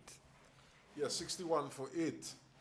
And Monisa and the Latchman at the crease for Guyana. But I think at the moment they will be looking to try and put together some little partnership. One never knows. A 20-30 run partnership here could propel the Guyana team towards a score of 100, which you could never tell in the conditions. They just might be able to make a match of it. Comes the bowls, and the ball is played down into the offside. So the Crofton continue to bowl, and she's bowling to Latchman. Latchman is not yet off the mark. When over number 22. Been bowled by Crofton from the far end, as Crofton in bright sunshine from the far end comes over the wicket. Bowls to Latchman. Latchman gets the outside the off stump, goes through the legs of the keeper, and it will come down towards the boundary. We'll wait for any signal from the umpire. Byes have been signaled 4 byes. The ball outside the off stump, and it went straight through the legs of the keeper, Marcelin, who has not been having a very good time behind the stumps. So 4 byes have been signaled by the umpire. So with that boundary, the total has gone on to 65 for 8. Sums up the keepers there, Gary. And I was not surprised that when she got struck on the helmet, she certainly has been missing a lot and not really holding on to the balls. As Crofton over the wicket, bowls to last man, guiding it into the offside, goes down toward the third man with the fielder coming in off the boundary, and there's a single. So that's Gilbert coming off the boundary, 1 more to the total. So Latchman is off the mark, she's on 1. The total has gone on to 66. 66 for 8 in over number 22. So Monisa, who is on 2, comes in to strike as Crofton from the far end. She'll be coming over the wicket to bowl to Monisa. Comes up, bowls to Monisa, getting the deliveries, pushing it into the onside, goes down to mid-on. And there is no chance of a run. Etienne is at mid-on. She feels preventing any possibility of a run. So you still have lots of overs remaining in the Guyanese innings. So these two maybe would want to put their heads down and see how many overs they can bat. On the other hand, the Windwards will be looking to get these final 2 wickets as quickly as possible, as Crofton comes over the wicket, bowls to Monisa, gets a delivery on the leg stump, turns it into the onside. Tumbling save by the fielder Byron at mid-wicket, and preventing any possibility of a run, getting a round of applause from our supporters or teammates beyond the boundary, and those on the field as well. And the total remains on 66. 66 for 8. In over number 22, Crofton is bowling from the far end, coming in to bowl to Monisa, who is on 2. As Crofton goes over the wicket, bowls to Monisa. Monisa gets the delivery on the leg stump, look at the whip it into the onside. Wide has been signaled by the umpire. And the keeper didn't collect cleanly, so the batsman calls for an extra run. So they get 2 runs, 2 wides. And with those 2 runs, the total has gone on to 68 for 8. In over number 22, being bowled by Crofton from the far end.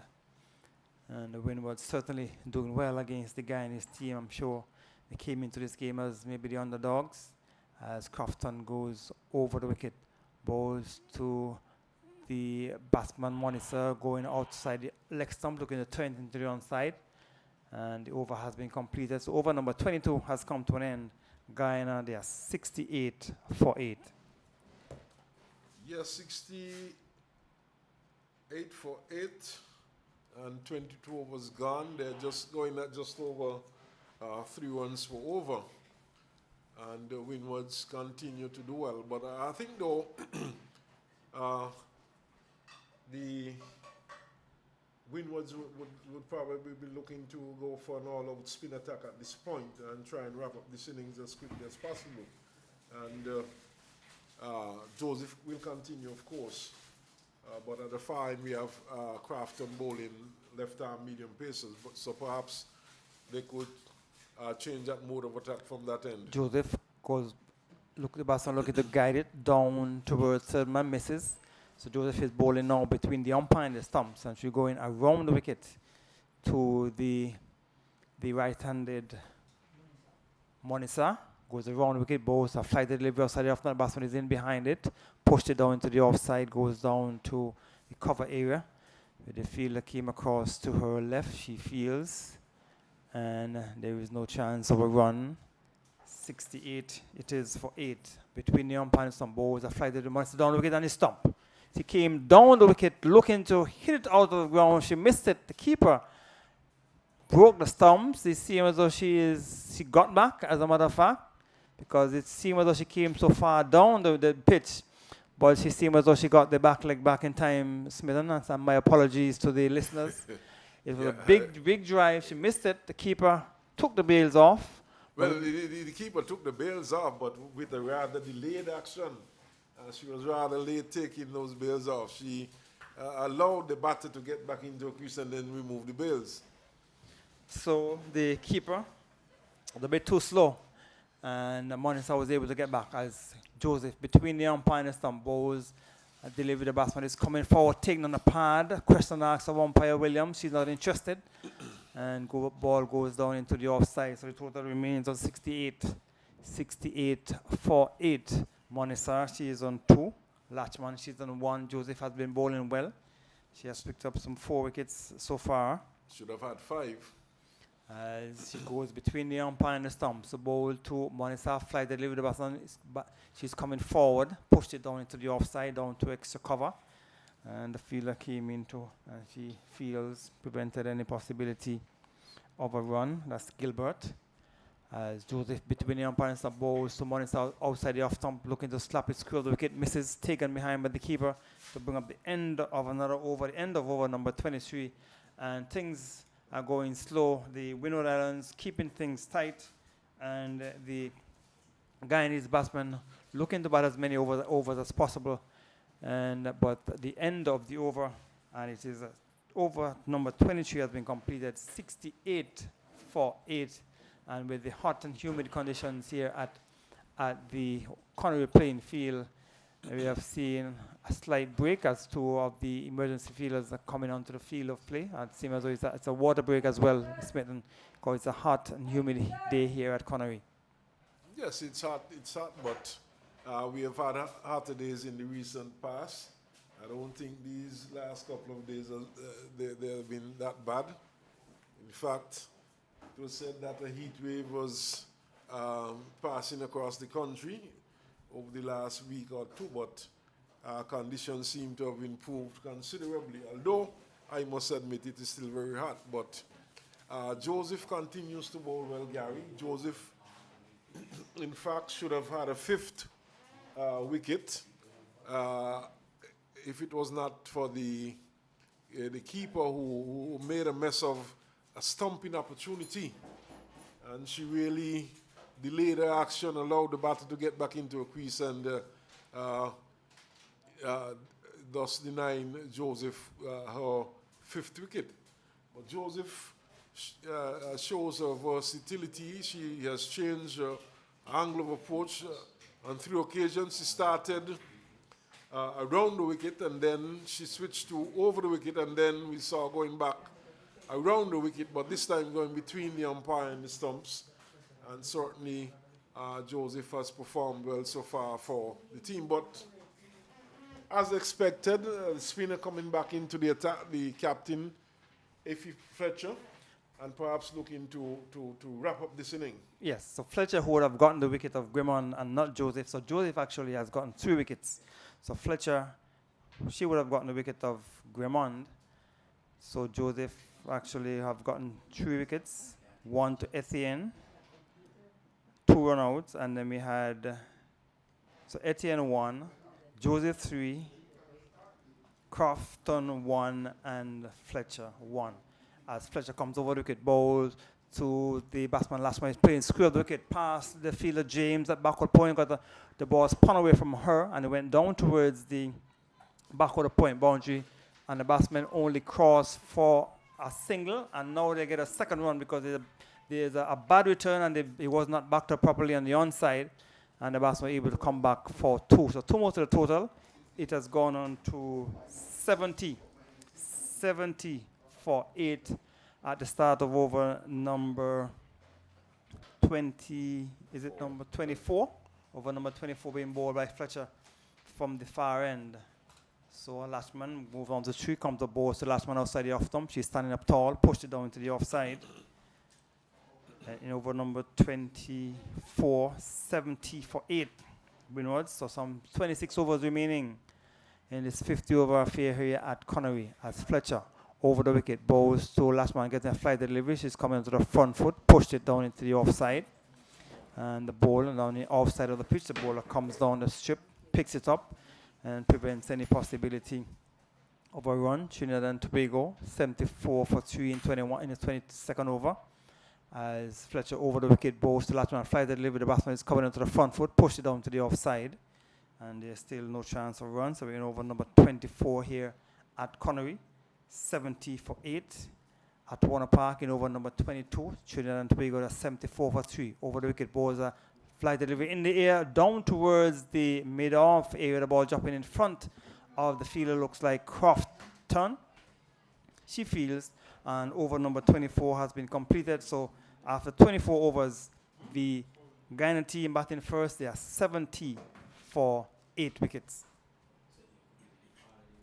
So it will be Joseph who will be continuing from this the commentary end, and we're still trying to get things sorted out in terms of the overs. We try and get you some bowling figures for you, but maybe at the break of the innings we should be able to get things sorted out. But we can tell that Joseph will continue from this the commentary end. She will go between the umpire and the stump, goes up, bowls to Monisa. Monisa is onto the front foot, push it down into the offside. And the fielder coming in, that's Gilbert at extra cover. He feels no chance of a run. As Joseph once more between the umpire and the stump, bowls to Monisa, flatter fast delivery. Monisa is onto the front foot, punches in, back on the ship on the offside. The ball came off the hand of the bowler Joseph. Fielding completed by Gilbert. Moving away to her right from extra cover. No chance of a run. Joseph between the umpire and stump. Balls a fly delivery. The batsman hitting it. It's in the air. Who is going to settle under it? Etienne settling under it. She takes the catch. And Monisa has been dismissed. She was looking to swing it into the onside. The ball came from the outer portion of the bat, went high in the air. And Etienne at the mid-off settled under a high catch. She took it quite easily in the end. So Monisa has been dismissed. And Guyana, they have lost their 9th wicket with the score on 70. Yes, 9 wickets down there for Guyana, 70. And they certainly would struggle to get anywhere close to 100 runs. And certainly this has been a good showing there by the Windward Islands team. Of course, aided and abetted by some poor decisions there by the Guyana team. We saw a couple of suicidal runouts and some poor shots being played by the Guyanese team. And they are paying the price now at 70 for 9. And we are in over number 25. So less than 3 runs for over at this stage. And it's a real struggle here for Guyana. All right, so same as though there has been an error in the score, so we'll have to correct that for you. Actually 75 for 9, and we are in over number 25 being bowled by Joseph from the media center end between the umpire and stump. Balls to Retimaya, getting a full delivery, swinging to the onside, goes down towards middle wicket, so she's off the mark with a single, and the total moves on by 1 to 76. 76 for 9 in over number 25 being bowled by Joseph from the the media center end. She goes between the umpire and the stumps. Ball to last man. Last man is easily onto the front foot, pushed it down into the offside, down to extra cover, where Gilbert is in the way she feels. No chance of a run. So Guyana winning the toss and batting here at Connery. Yes. 76 for 9. Balls flat, fast away outside the off stump. Lashman looking to slash it into the offside. She missed it, taken behind by the keeper to bring up the end of the over. End of over number 25. So we are halfway there in terms of the number of overs. But the Guyana team, they have lost some 9 wickets and they are 76 for 9. Yeah, 76 for 9. And as you said, halfway there, that's a lot of overs to bat still. And it's a question of how many more runs the Guyana team could eke out at this point. And the future does not look too bright for Guyana at this point, but one never knows. In these sort of matches, it just depends on how well the Windward Islands batting would respond to the challenge when they would have dismissed the Guyanese team. So it's Afi Fletcher will continue from the far end over the wicket. Balls to Rieti Maya. Delivery outside the off stump, spinning away. And no run, no damage done. Total remains on 76. Trinidad and Tobago at 78 for 3 after 22 overs. Fletcher over the wicket. Balls to Rieti Maya getting a full delivery on the leg stump. Is clipping it down towards back of the square. Where it is fielded by fielder for the Windwards. Number 11, that's Homer. She's at backward square. She feels there is no chance for a run. So Fletcher will continue from the far end over the wicket. Balls to Rieti Maya, getting a delivery, spinning across her. She's turning up and pushing into the offside. Goes down to the extra cover region where Gilbert is in the way she feels. And no addition to the total over the wicket. Balls to Rieti Maya, fly the delivery outside the off stump. The batsman watches it spin through to be taken behind by the keeper Marcelin. And another tight over. Flight the delivery on the off stump, and the batsman just watches it go through as Fletcher over the wicket. Balls to Rieti Maya outside the off stump, this time a bit closer, but she still watches it closely as well. And it went through to be taken behind by the keeper. So no runs have been scored thus far in this over as Fletcher continues from the far end over the wicket. Balls to Rieti Maya, delivering the leg stump, looking to sweep it, misses. Keeper not collecting, and show wide will be signaled by the umpire. And Lashman is looking for Rieti Maya looking for the second run, but Lashman obviously not interested in the second because she probably thinks that she'd be better at taking the strike. So 2 runs, 2 wides. So the total with those 2 wides, the total has gone on to 78 for 9. 78 for 9 in over number 26. And Fletcher is bowling from the far end. So the umpire trying to get signaling to just 1. The umpire is signaling, making a signal. 1 run. Okay. So it wasn't a wide, so just a signal. So it wasn't a wide, so just 1 run to the total. So just 1 run, so the total actually is on 77. As comes the balls, a fly delivery on the leg stump, the batsman turn it into the onside, goes down to straightish mid wicket to bring up the end of over number 26. So the total at the end of over number 26, 77 for 9 Guyana. Yes, 77 for 9, and they're a long way off from the 50 overs, 26, and really a poor showing indeed by the Guyanese batters. And what they have not been doing, they have not been attempting to consolidate and trying to rebuild the innings at any point. And certainly not a good position to be in at this juncture. Comes up Joseph over the or between the umpire and stump. She bowls to Rieti Maya outside the off stump. She pushes it down into the offside. And there is no chance of a run as Joseph goes around the wicket flat, fast delivery offside the off stump. Retema is in behind it, guiding down towards back of the point. Goes so for the run. The return comes down towards was thrown down towards the far end, and the batsman came through for a single. Ball outside the off stump, played down towards back of the point, and Latchman calling through Retema through for the single. So with a single, total has gone on to 78. Around the wicket, bowls a flight delivery on the leg side. The batsman is looking to turn it around the corner, gets it down towards the short back of the square area. The keeper moves from behind the stumps to pick up. And the total remains on 78. 78 for 9 in over number 27. Comes up, bowls a flight delivery outside the off stump, looking to slash it into the offside. Misses. And taken behind by the keeper.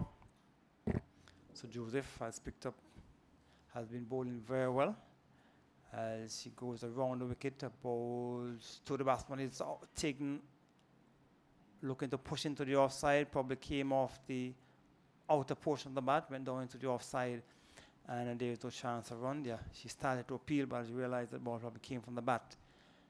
And the total remains on 78 for 9 in over number 27. Comes up, bowls a flight delivery. The batsman is coming onto the front foot. That's Latchman. Pushed it down to the offside to bring up the end of over number 27. And Guyana, they are 78 for 9. The bowling has been quite steady for the Windward Islands. But one thing though, Gary, what I've noticed with these two spinners is that there's not much variation. I'm not seeing the captain, if picture, for example, bowl the wrong one. I'm not seeing her bring back anything into the batsman, which she has not bowled the googly, whereas Joseph has not bowled the arm ball either. Comes up, bowls, and the batsman is beaten outside the off stump, and she's stumped. Beautiful bit of stumping by the keeper this time to bring up the conclusion of the Guyanese innings. The ball spun away outside the off stump. The batsman looking to drive, missed it, and the keeper effecting a very good bit of stumping. So Guyana, they have been dismissed for 78 with the last batsman. That's Retema being out, a stump off the bowling of Fletcher for 1. Guyana, they have been dismissed for 78 in over number 28. Well, surprise. Marceline bringing off a good stumping. And she, so far, has had a very, very poor morning behind the stumps. We have seen her fumbling.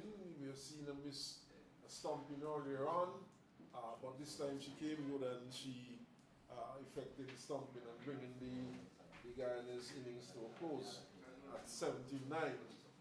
Thus setting a target of some 80 runs, a paltry 80 runs, and this gives the Windward Islands a very good chance of winning this match. And I'm sure after such a good bowling performance, they would be looking to capitalize on the situation and win this match. But that is left to be seen. We are still playing cricket and anything goes, but I suspect you have the scorecard there ready to give our listeners. So the Guyana team, they were dismissed for 78, and we don't know the capabilities of the Windward Island batting, so we cannot say for sure that this is going to be a walkover for the Windwards team, because I'm sure Guyana will come out and they would look to put some pressure on the Guyanese as early and as quickly as possible.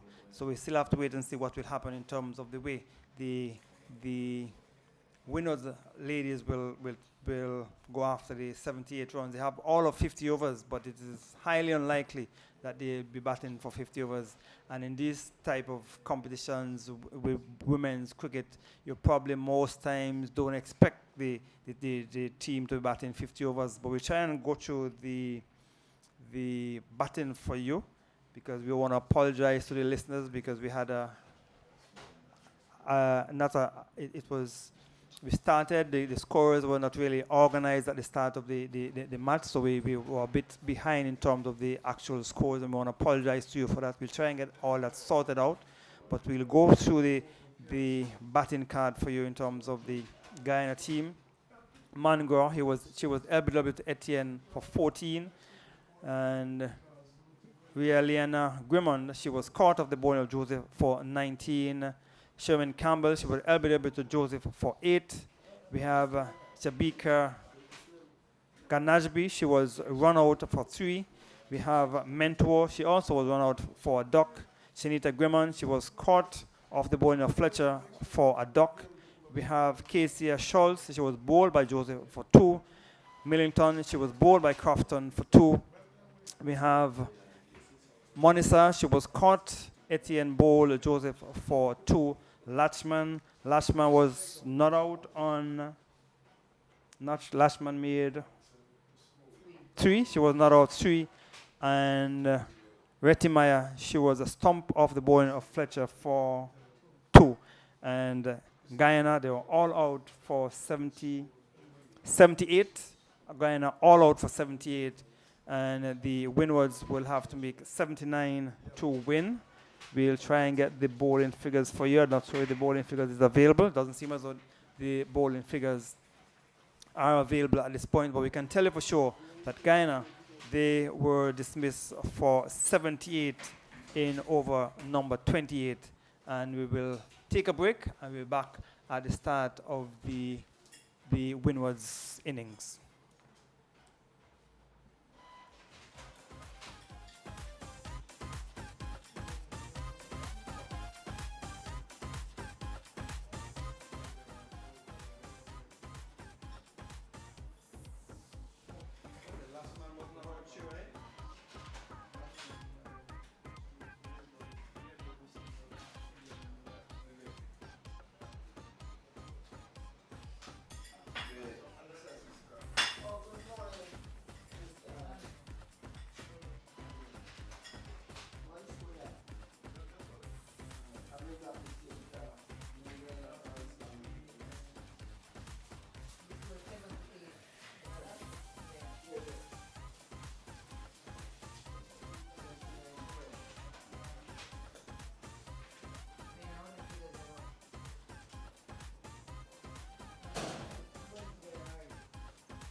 in control. I'm ready to go back on here.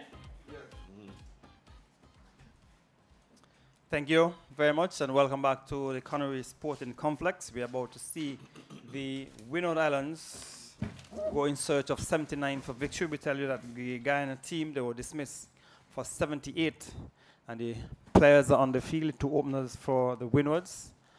Number 34 for the Windwards, we have Marcelin, that's the keeper.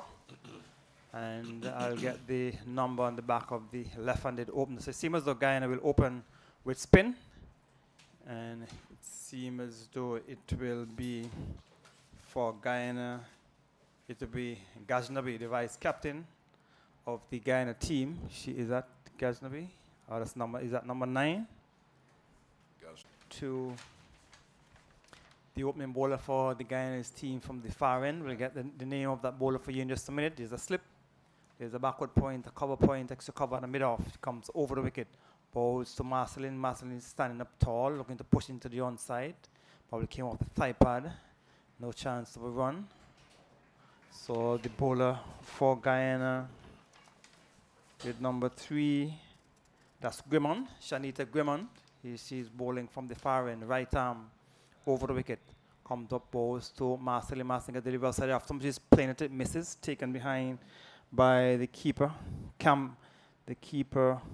He's the captain of the Guyana team. Guyana made 78 when they batted. They were dismissed in 27.1 overs. As Grimmon, Shanita comes up, bowls to Marcelin. Marcelin coming onto the front foot, beaten, taken behind the keeper. Bails are being removed. Question asks of square umpire Williams. She's not interested. And the total remains on 5 for 1 in over number 2. So Guyana made 78. Top score of 19 coming from Rialiana Grimmon. She made 19. And Mandy Mangro, she made 14. And so it's going to be Grimmon. Shanita Grimmon comes up, bowls to Marcelin. Flight deliveries coming forward and driving on the after winning the toss. They were dismissed for 78. Shanita Grimmon over the wicket, bowls to Marcelin. Flight delivery coming forward and driving into the offside. Goes down to extra cover. There is no chance of a run, so Guyana will want to keep the pressure on the Windwards. And you couldn't have asked so much better start. The second or the first legitimate delivery of the innings. He had Edwards bowl for a duck as Grimmon comes up, bowls to the batsman, Marcelin. She's looking to drive outside the off-stump, misses, taken behind by the keeper to bring up the end of a maiden over, bowled by Shanita Grimmon. At the end of over number 2, with the Windwards in search of 79 for victory. They are 5 for 1 with the captain, Afi Fletcher. She's not out on 4, and Marcelin not yet score. Yes, and a good maiden over there by Grimmon, Shanita Grimmon. Oh, so Guyana starting well, and I'm pretty certain that the Guyana team would think that, despite the fact that they only made some 78 runs, I'm pretty certain that they figure that they could make a fight of this one and try and dismiss the Windwards below the 78 runs. So we could very well have a match on here today. Millington over the wicket, bowls to Fletcher. Fletcher is onto the front foot easily. Just pushed it back down the strip on the offside. And Millington fields to her own bowling. Plafiana Millington picking up the wicket of Edwards. He goes over the wicket, bowls to Fletcher. Fletcher outside the off-stump, slapping it square. The wicket goes bouncing down to the fielder at a backward point. She feels, and there is no chance of a run. That's Shanita Grimmon down at backward point. Total remains on 5 in over number 3 as Millington goes over the wicket. Bowls to Fletcher. Flight delivery coming forward and driving. Goes down to long on. She will get an easy single. And the fielder down at long on is the vice captain, Gajnabi. 1 more to the total. Just gone on to 6. Fletcher is on 5. And Marcelin, that's Namaya Marcelin, be facing up to Millington for the first time. She opened the batting with Edwards. Edwards was dismissed from the first legitimate delivery bowled by Millington from the media center end. We're in bright sunshine as Millington will go over the wicket. The ball to Marcelin goes up flat, fast delivery, guiding it down towards Grimmon. Just Shanita at backward point, she feels. prevents any possibility of a run. So there's a slip, there's a backward point, there's a cover point, extra cover, and a mid-off on the offside. As Millington over the wicket, bowls to Marcelin. Marcelin is coming forward, pushed it down to straightest mid-wicket, and there is no chance of a run. Fielder at straightest mid-wicket is Latchman. Over the wicket, bowls a flighted delivery. Marcelin is not going to be tempted. She just came forward and pushed it down on the onside to bring up the end of the over. An over in which we just saw 1 run was scored, and a total 6 for 1 after 3 overs.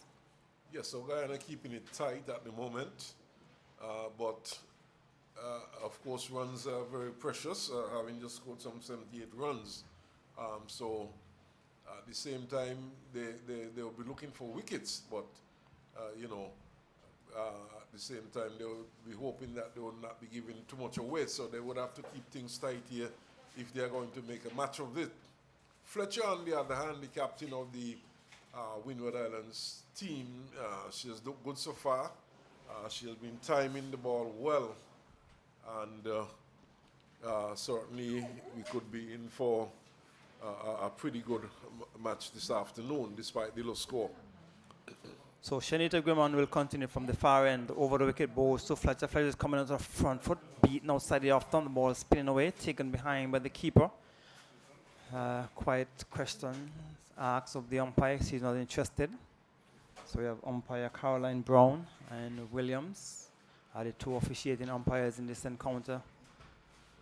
As Grimmon over the wicket, bowls to Fletcher. Flighted pass. Fletcher is coming forward, driving into the offside, goes bouncing off of the hand of the field at extra cover, and the batsman was thinking about the single. No chance of a run, so the total remains on 6 in over number 4.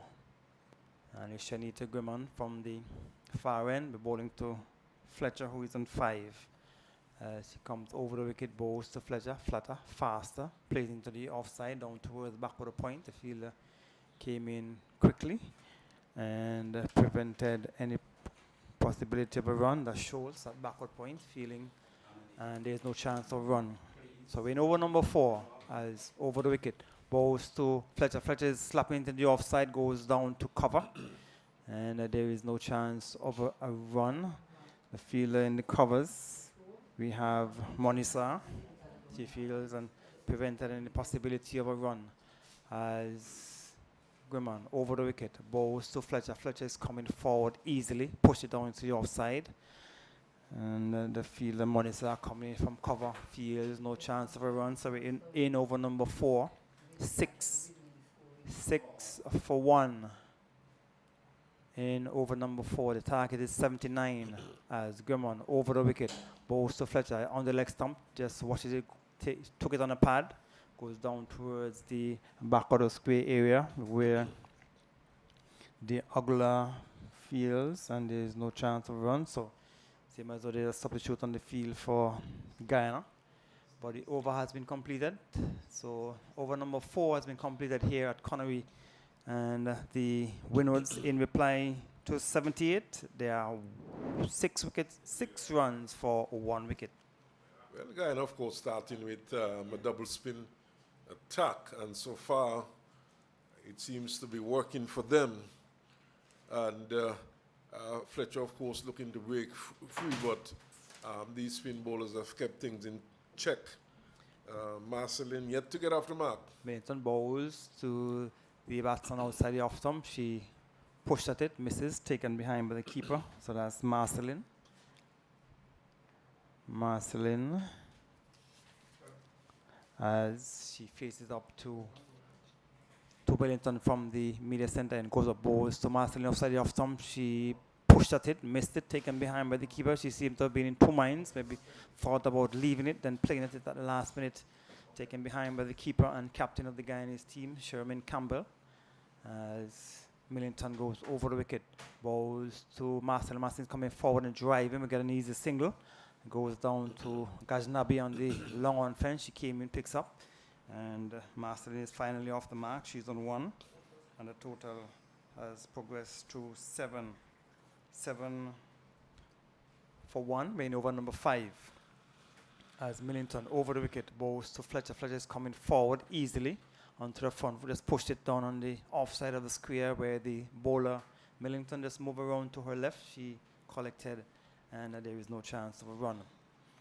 As Millington over the wicket bows to Fletcher. Flutter fastly onto the back foot, forces into the offside, goes bouncing down to Shanita Grimmon. At backward point she feels and there is no chance of a run, so Guyana will want to keep the pressure on the Windwards.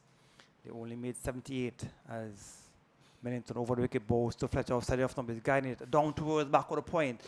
Grimmon has some run into the ball, she will not pull it back. It has gone into the boundary now for 4 runs. It was outside the off stump and there was the batsman just playing it down towards the back of the point area. That's Marceline and into the boundary for 4. So she has gone on to 5 with a shot and a total 11 for 1 at the end of over number 5. I think it was the captain who played that shot for 4. So Okay, she has actually gone to 9. Right.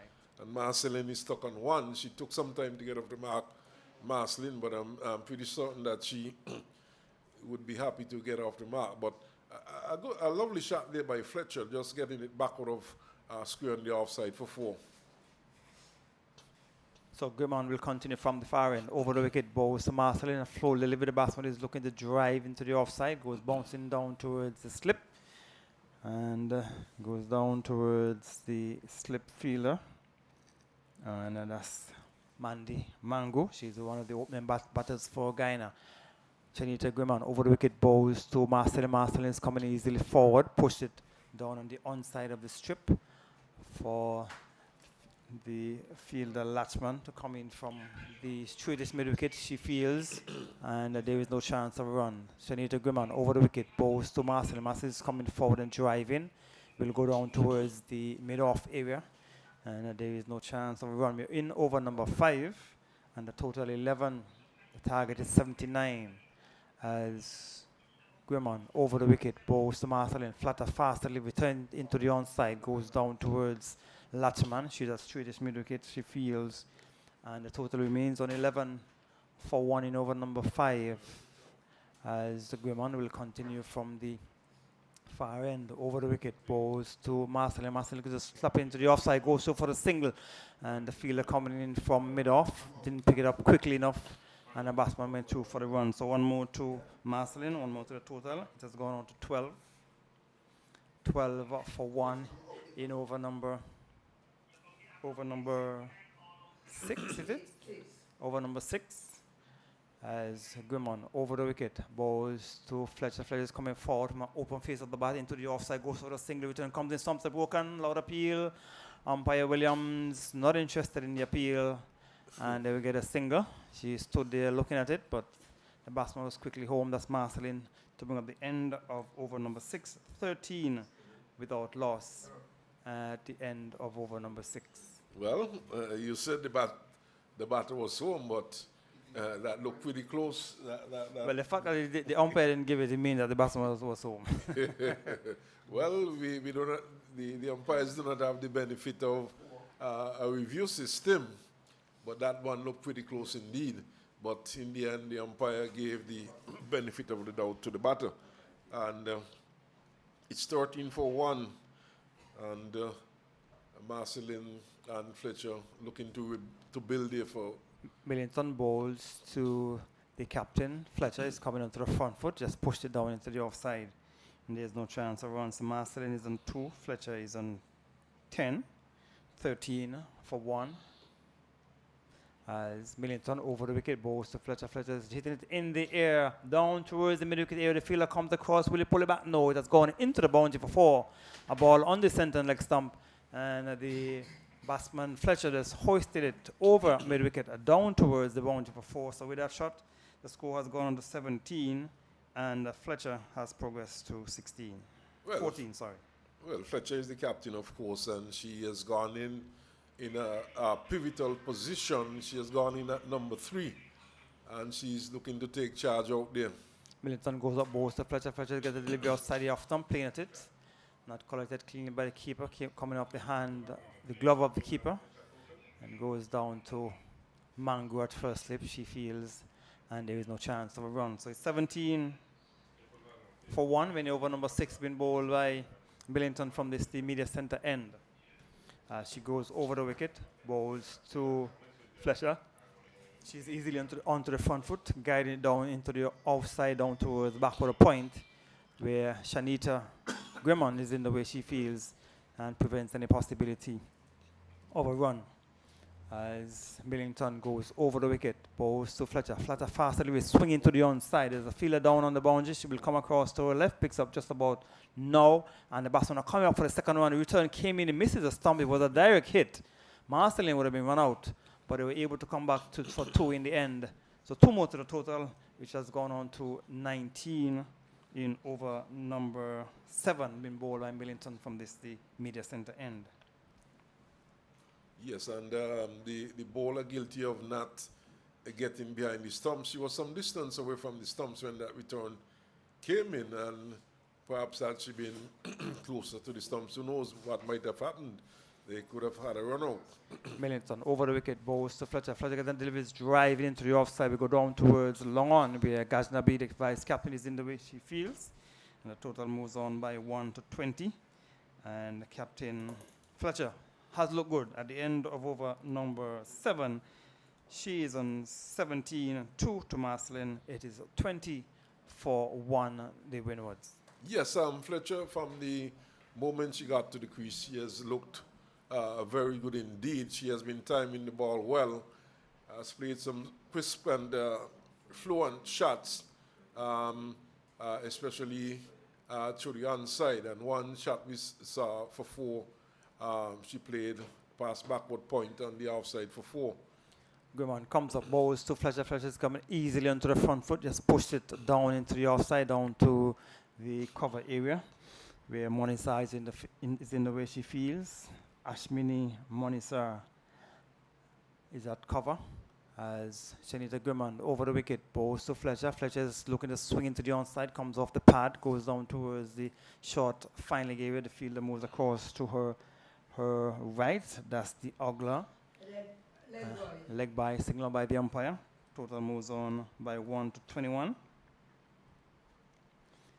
And we're in over number 8, being bowled by Shanita Grimond from the far end. Over the wicket, bowls to Marceline. Marceline is coming onto the front foot, push it back down the strip. The bowler fields, and there is no chance to run. Windwards, or Chin and the bigger, 137 for 6 in the 39th over. Lee was made 120 against Jamaica as Grimond comes up, bowls to Marceline, is driving in the air, dropping in front of the fielder at cover, who should have could have made a better effort to get towards that Smitten, unless it bounced before it from the bat, but it went down towards the extra cover region and dropping just in front of the fielder. The total remains on 21 for 1 in over number 8. So yes, Shanita Grimond will come over the wicket, bowls to Marceline, flight delivery. As a matter of fact, full delivery, pushes into the offside down towards the cover area, and it is fielded by Monisa, and there is no chance of a run. So we're in over number 8, and Captain Fletcher has looked good. She's on 17, Marceline on 2. We have seen some 2 extras. Comes up, bowls, and Marceline is driving, not timing it, goes to the bowler fields well, sends it back to the keeper to bring up the end of over number 8. At the end of it, you're listening to West Indies Super 50 cricket, women's cricket from Connery Sporting Complex. After 8 overs, the win was in search of 79 for victory. They are 21 for 1. Yes, win was of course 21 for 1. They just going on the 3 runs for over. But the asking rate is immaterial at this point. They have some 276 balls in which to score another 74 runs. A required rate of 1.6. So Millington bowls to Fletcher. Fletcher's turn it in the onside, goes down towards Monisa on the boundary. She fields, and the batsman calls for an easy single. So total moves on to 22 at the start of over number 9, being bowled by Millington from the media center end. Remind you that the target is 79. 22 it is for 1 as Millington over the wicket, Bowls to Marcelin. Marcelin's coming into the front foot, pushed it down to the offside, down to extra cover. And there is no chance of a run. Guyana, they were all out for 78 in 27.1 overs. Reliana Grimmon is at cover, comes up bowls to Afi Fletcher is to Marcelin is driving the ball, leaving the bat in the air but dropping well short of the bowler Millington. As Millington will continue from this day. Media center end. She goes over the wicket. Bowls to Marcelin, flatter, faster delivery goes onto the back foot, looking to swing into the onside. She was hustled into the shot. And the ball went down towards the straightish mid-wicket area, where it is fielded by Latchman. No chance of a run. 22 for 1 as Millington over the wicket. Bowls to Marcelin, flight delivery driving in the air, and it goes through the hands of the fielder Latchman, moving across to her left as straightish mid-wicket, couldn't hold on to it. And the fielding completed by the vice captain Ghaznavi coming in off the long on area. They were able to go through for a single. So Marcelin moves on to 23 for 1 in over number 9 as Millington will continue from the media center end over the wicket. Bowls to Fletcher. Fletcher's easily onto the front foot, pushed it down to the offside to move up the end of the 9th over. And at the end of it, Windwards in search of 79 for victory. That's 23 for 1. Yeah, so Latchman getting one, what could be perceived as a chance there. She made a rather lame attempt to go at it, and the ball seemed to have gone probably over her hands and into the onside for a single. But a rather feeble attempt made there by Latchman to what could have been very vital and critical catch at this point. Of course, Guyana, they are searching for wickets. That's the only way they can keep themselves into this game. They have to pick up wickets and pick up wickets regularly. 78 runs in 50 overs is by no means a good performance. So Guiman will continue from the far end. Bowls to Marcelin. Marcelin is coming in easily onto the front foot. Push it down into the offside, down towards the back of the point area where Casey Schultz is in the way she feels and prevents any possibility of a run. There could have been a possibility of a run because the bowler didn't collect and went down towards the long on area. But all is well as Guiman comes over the wicket. Bowls to Marcelin. Marcelin getting a full delivery, clipping into the onside. We go down towards the straightest mid-wicket area and we go into the boundary for 4, full delivery. And there was Marcelin clipping it through the straightest mid-wicket area down towards the boundary for 4.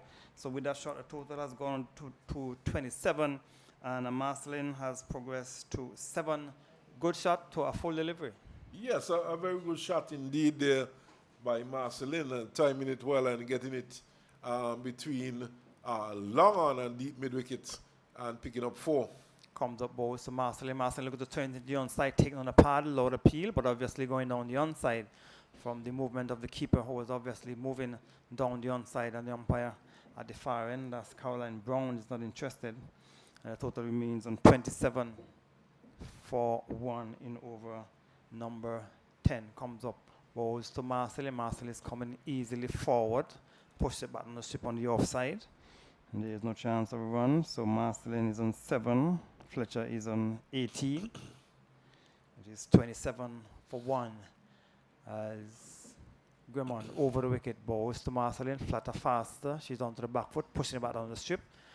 And the ball comes off the hands of the bowler, goes quickly into the offside. No possibility of a run. So Grimmon will continue from the far end, over the wicket.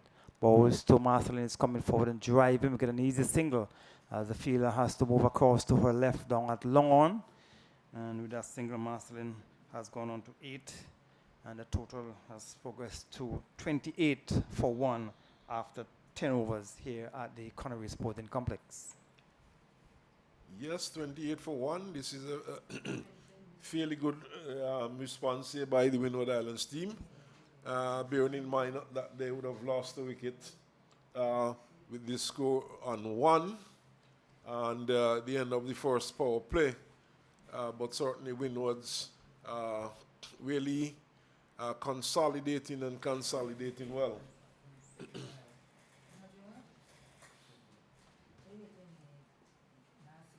So Millington will continue.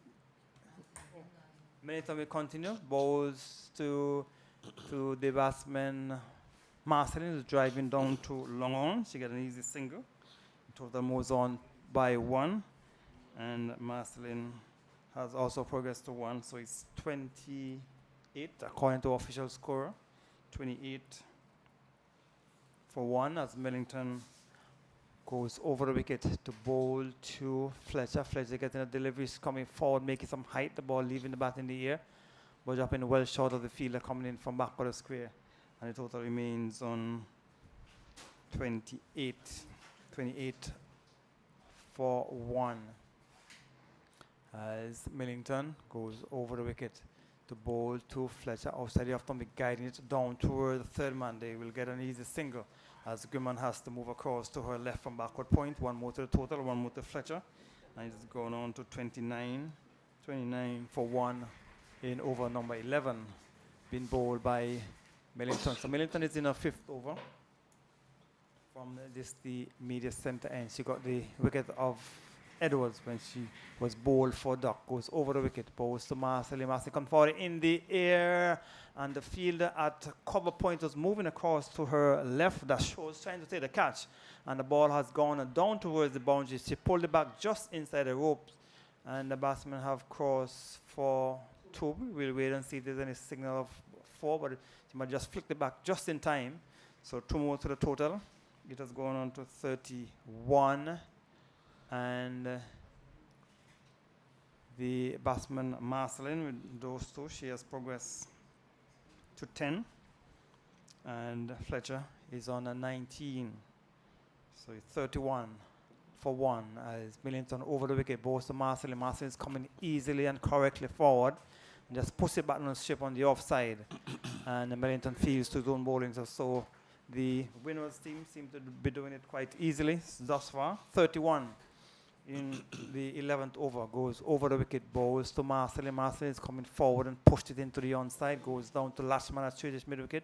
She feels to bring up the end of over number 11. The Windwards in search of 79 for victory. They are 31 for 1 after 11 overs. Yes, so Windwards 31 for 1. And Fletcher, the captain, she has been batting well. Marcelin, who is on 10, seems to be growing in confidence. And Guyana searching for wickets at this point. And it seemed as though we would have Griman continuing from the far end, and she would be bowling to the captain of the Windward Islands team, Effie Fletcher, who is on 19, and she has looked good so far. There's a slip. Backward point, cover right back on the boundary, extra cover mid-off. There's a long on, right back on the boundary, short mid-wicket, deep mid-wicket, back on the boundary in a short backward square. As Griman bowls to Fletcher. Fletcher gets it into the onside. And the keeper, Campbell, comes from behind the stumps, rather quickly retrieves and sends it back to the bowler. No chance of a run. So 19 to Fletcher. Marcelin is on 10, 31 for 1. Fletcher is coming forward and eases it out to short mid-wicket, where Latchman bends over and fields, but not before the batters had gone through for a run. So it's now 32 for 1. And Fletcher has gone on to 20. And this is the highest score of the match so far. Griman, of course, was top scored with 19 for Guyana. And this one goes past Latchman, who is that short mid-wicket, and goes down towards Logan for another single. This time it's Marcelin who's benefiting. She goes on to 11. It's now 33 for 1. The Windward Islands, as Fletcher settles and she's driving. This time it's going down to long on, and it's an easy single as the fielder comes in from off the boundary. And with that single, Fletcher goes on to 21. and the score goes on to 34 for 1. So the Windward Islands doing it rather easily at this point, and they're in the driver's seat. Women comes in, now bowls to Marceline. Marceline stands to a full height, and then she's called through for a single by a captain. Fletcher responds well, and the ball rolling out into the cover region was retrieved by Grimmond, and there's no run. So is Grimmond bowling to Fletcher. Fletcher is looking to drive. The ball just goes into the offside for the bowler to field, and there's no run. So Gary, the Windward Islands really doing it quite easily at this point. I think maybe see a change of bowler because these two bowlers seem they're not being able to create any real issues for these two Windward players. They're looking quite easy at the moment. They're 35 for 1, and so I'm sure that they're looking to make a change from the center end. As we speak, there's a change of bowling, so it's going to be Scholes who will come in to bowl because they need to get wickets. There's no way they can restrict the Windward batters if they're going to be batting at even 30 overs. If they bat 30 overs, they certainly will win this game. So they need to get wickets and get them quickly. Windwards are really looking good. 34 for 1. The Windwards are almost halfway there, and they've only lost just the wicket. In fact, this partnership so far yielding some 33 runs. As Schultz will pick up the attack from the media center end, and it's Marceline who would receive. She's bowling left arm leg spin, and she's bowling around the wicket. Bowls the first delivery. It's on a good line and length, and defended there by Marceline. No run. The ball goes up to short, extra cover. She has a slip, backward point, cover on the boundary, extra cover, long off, back on the boundary. And this one is pitched on the leg stump, and it spins across the batsman Marceline body. Rather slow turn, and not turning much, not really gripping. And the batter is able to defend and defend well. Tossed up, in fact, over tossed, driven up to mid-on.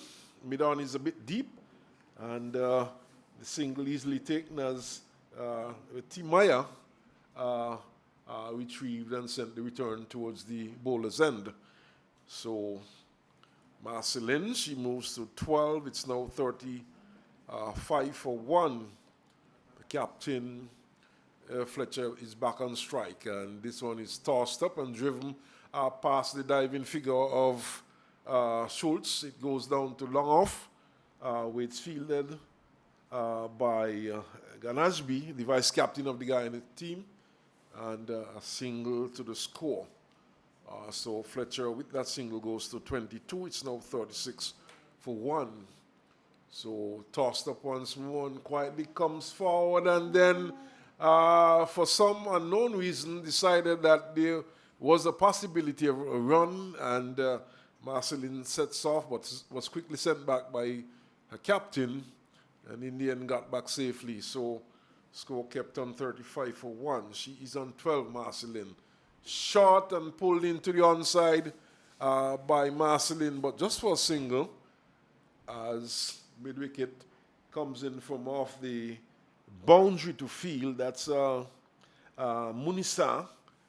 And just a single, the over comes to an end. It's now 36 for 1.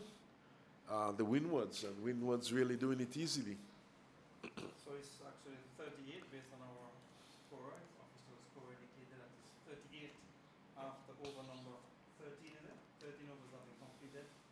It is the 38th, and the Windwards are looking quite comfortable. Guyana, as I would have indicated before, would have to get wickets and get them quite quickly. Monisa, as he plays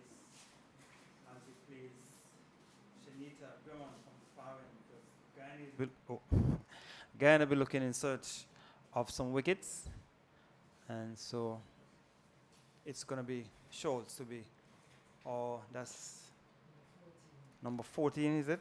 That's Monisa will be coming in from the far end. So Monisa looking to get the breakthrough here for Guyana, and Marcelin is taking on the pad. There's a half-hearted appeal from the Guyanese player. No concerted appeal that time, and the ball just goes into the offside where it was retrieved. So Marcelin, she is on 16, Fletcher is on 21, and it's Schultz who bowls. This one is driven back up towards long on. The batters are going to throw for a single, and the score with that single goes to 39.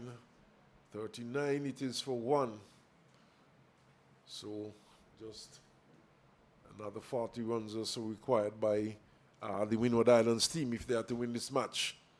As Munisa once more bowls, this one is driven up to Woods cover for an easy single by Fletcher. And that single takes the score on to 23, and it takes the score on to 40. 40 for no loss.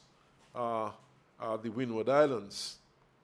And we don't know if we could call this an upset so far, but certainly they are doing well, and they're heading to what could be a memorable victory, as this one was pushed into the onside by Marcelin for no run. Munisa once more comes in the right arm off spin, bowls this one, drifting away from the right-handed Marcelin, and it's taken behind by keeper Campbell. And 40 for 1, the partnership of 39 between these two. It has been a good one too. Here is Marcelin driving, but finds a very short mid-wicket in the way, and she can't score. So the over comes to an end, and it's 40 for 1, the Windward Islands. Things continue to look quite easy for the Windward Islands, because I'm sure the Guyanese now they are really ruining the fact that they would have not batted well. They would have given her the wickets when they batted, because it seems to be a very good batting strip, and it is obvious from the way things have been going for the Windward Islands. They have been batting well, and they have looked good. The total that they're in search of is a small target, so they continue to progress nicely towards the 79. Yes, it's going to be the captain, Fletcher, who waits for Schultz. This one, she's swinging down towards the square leg boundary. It goes across the boundary line now, and it's 4. So a good shot there by Fletcher, bringing up 4 runs for a team. Takes her score on to 27, and it's 44 for 1. So Schultz guilty of over-pitching, a bad delivery, and given the full treatment there by Fletcher, who waits for Schultz once more. Schultz left arm, bowls a short delivery. This one is punched up to cover, this time for a single by Fletcher. And with that single, Fletcher goes to 28, and it's now 45 for 1. So the clock really running out on Guyana at this point.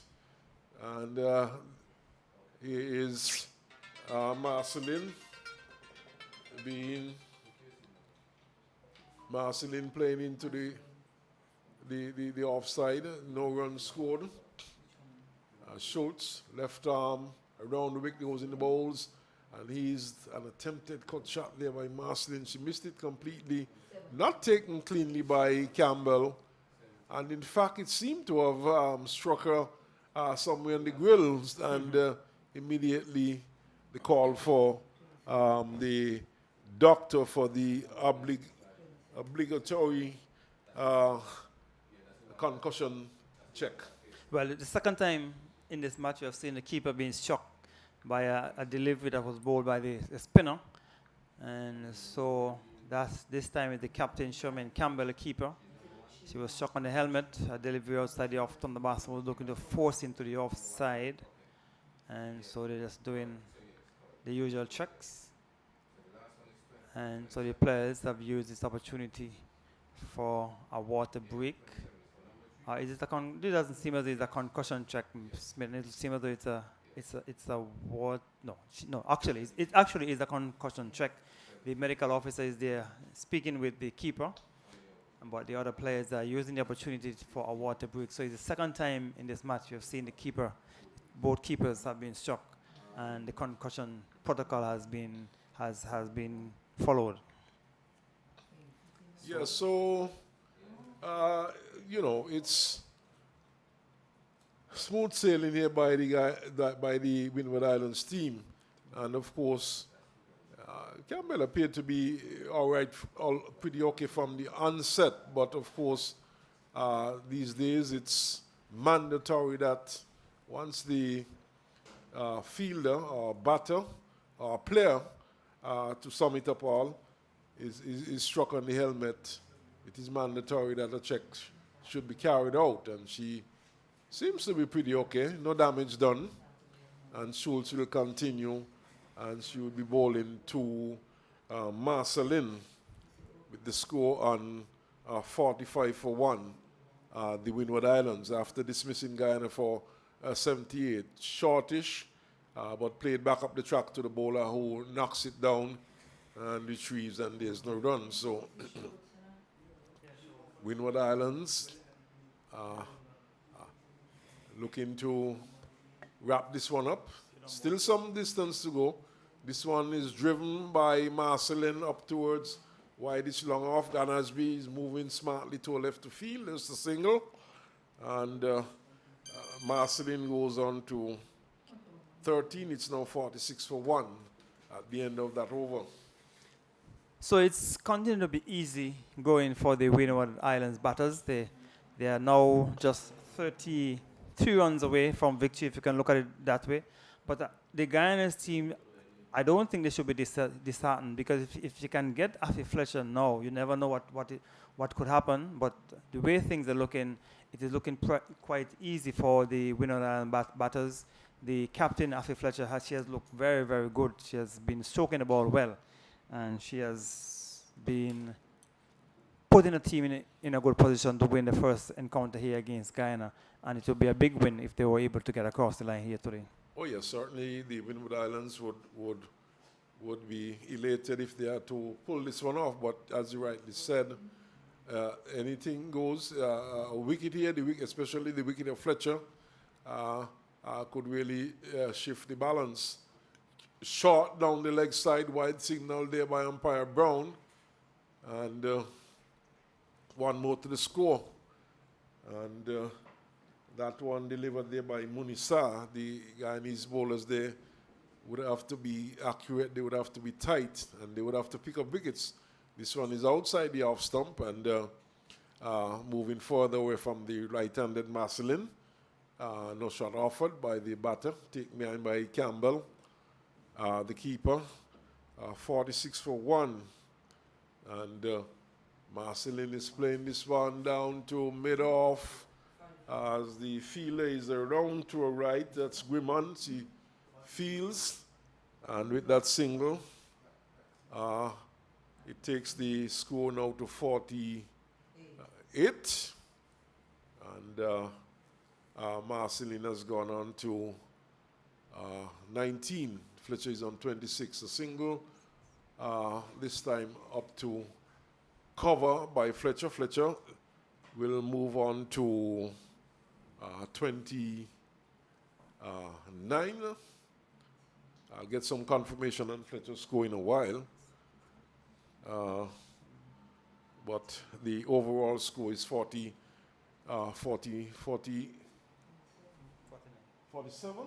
is it? So it's 47 for 1, the Windward Islands, and there's going after a score of some 79 runs if they are to win this match. And now we see some repairs being done to the pads of Marceline as Fletcher patiently waits at the other end. But so far this has been a good knock by the Windward Islands captain Fletcher. And is Munisa. This one is steered down towards backward point for a single. And the runs are coming quite easily for the Windward Islands. And they have now moved on to 48 for 1. 50. In fact, fact, we'll get some confirmation of the scores in a while.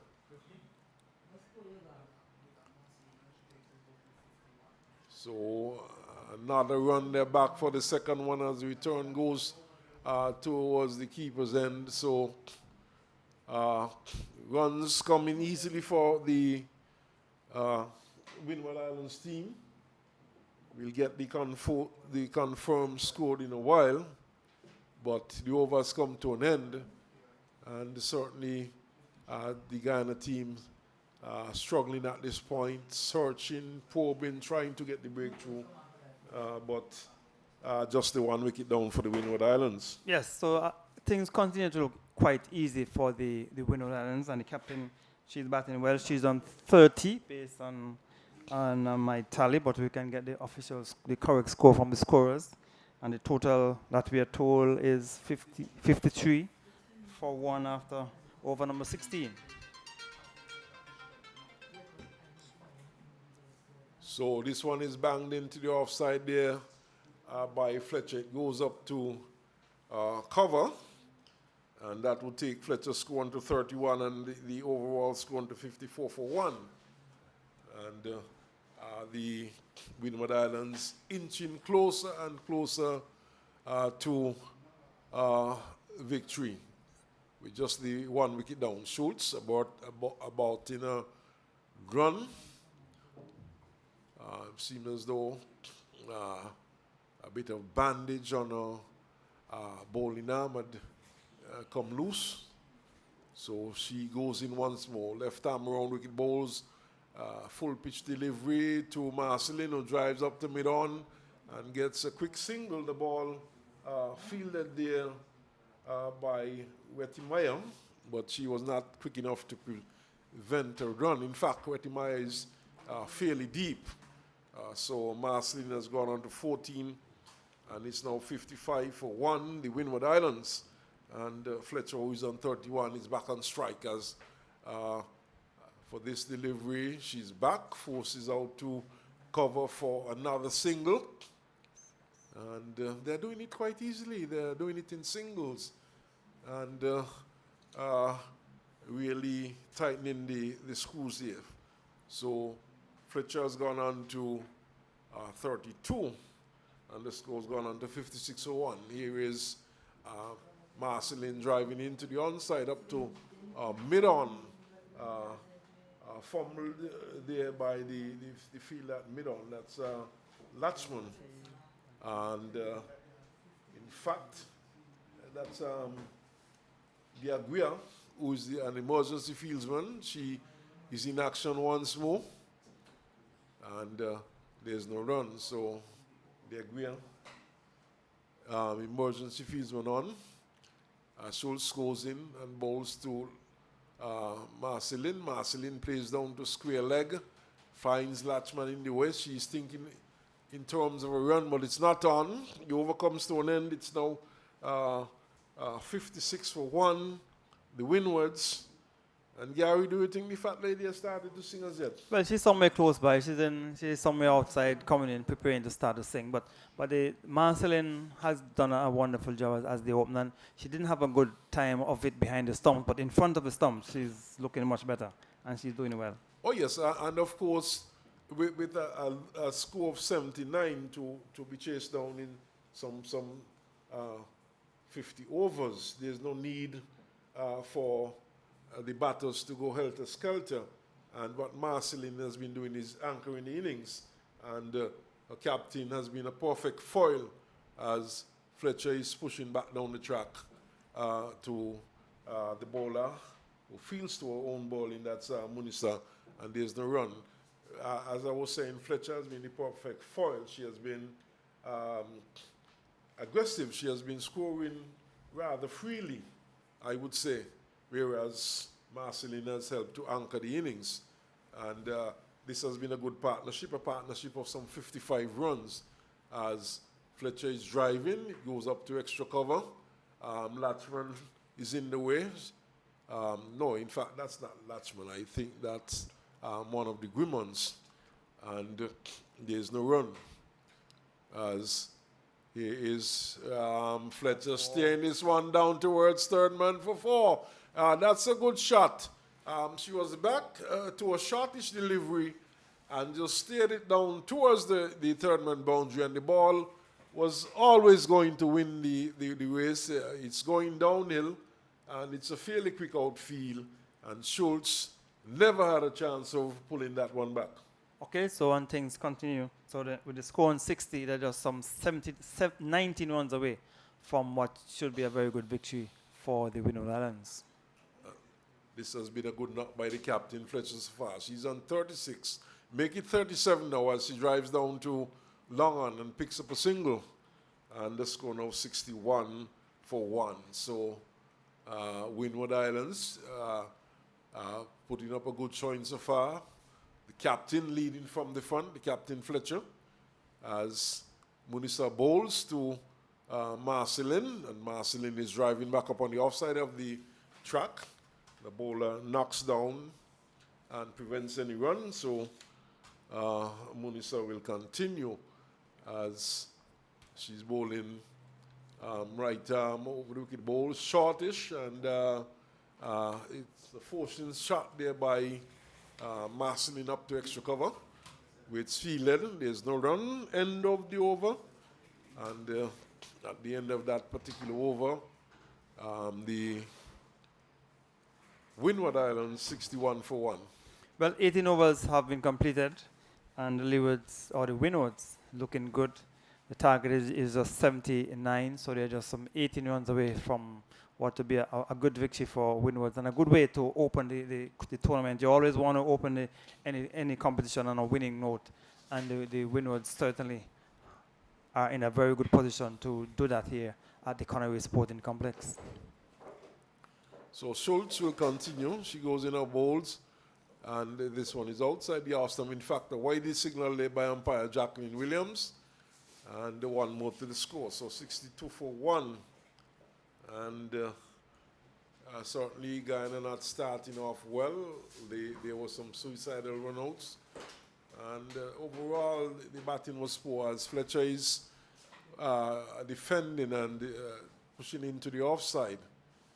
And no run is scored as the fielder from slip runs around to retrieve it. That's Mango. And the run tossed up and driven in the air past the extra cover fielder as it's second run, in fact, taken there by the batters. So 2 more to the score. It's now 64 for 1. So the Windwards doing it quite easily. And number 9 that time,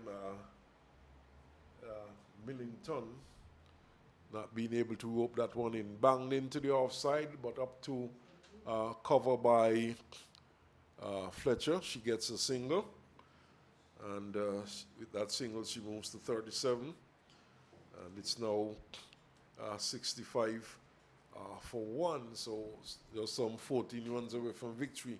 Schultz once more bowls, this time to Marcelin. Marcelin defends. It goes to short, extra cover with Millington fields, and there's no run. So it's Marcelin once more, and she's playing it in the air, back to Schultz, who floors it. Chance offered there. It was back to Schultz. It was low, but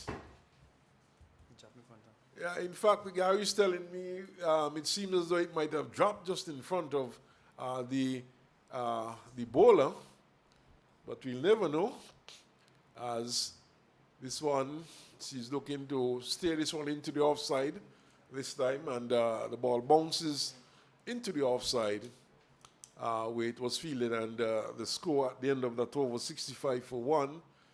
So just another 14 runs needed by the Windward Islands, but Gary, we have not seen much chances being offered by the Windward Islands batters, and there seemed to be just a slight chance that time.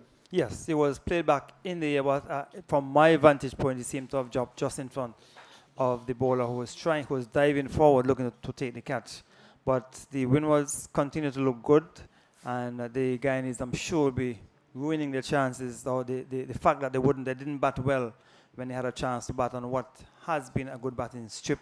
In terms of the other matches, we tell you the Trinidad and Tobago, they would have made 161 all out in 43.5 overs. The Leewards made 120 against Jamaica. Trinidad playing Barbados.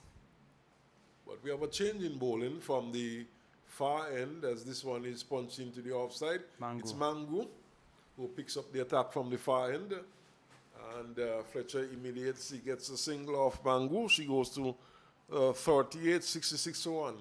But in terms of the bowling changes, though, Gary, do you think that Campbell handled the bowling changes well, as this one is pushed into the onside, up to long on for a single by Marceline? Somehow I suspected that she stuck with some of the bowlers too long. Yes, especially Grimmon, who was coming from the far, and she was not getting any wickets, and she wasn't really creating any difficulty for the batsmen or the ladies. So it's now 67 for 1, as it goes now to 68, as this one is played up to the mid-wicket, 68 for 1. In a situation where now you have to get wickets, you have to ring the changes unless one particular bowler is doing very well and picking up wickets. As Mango bowls, this one is pushed up to shortish mid-on, and it's fielded there by Grimmond, Shanita Grimmond, no run. 68 for 1, 11 runs needed for victory.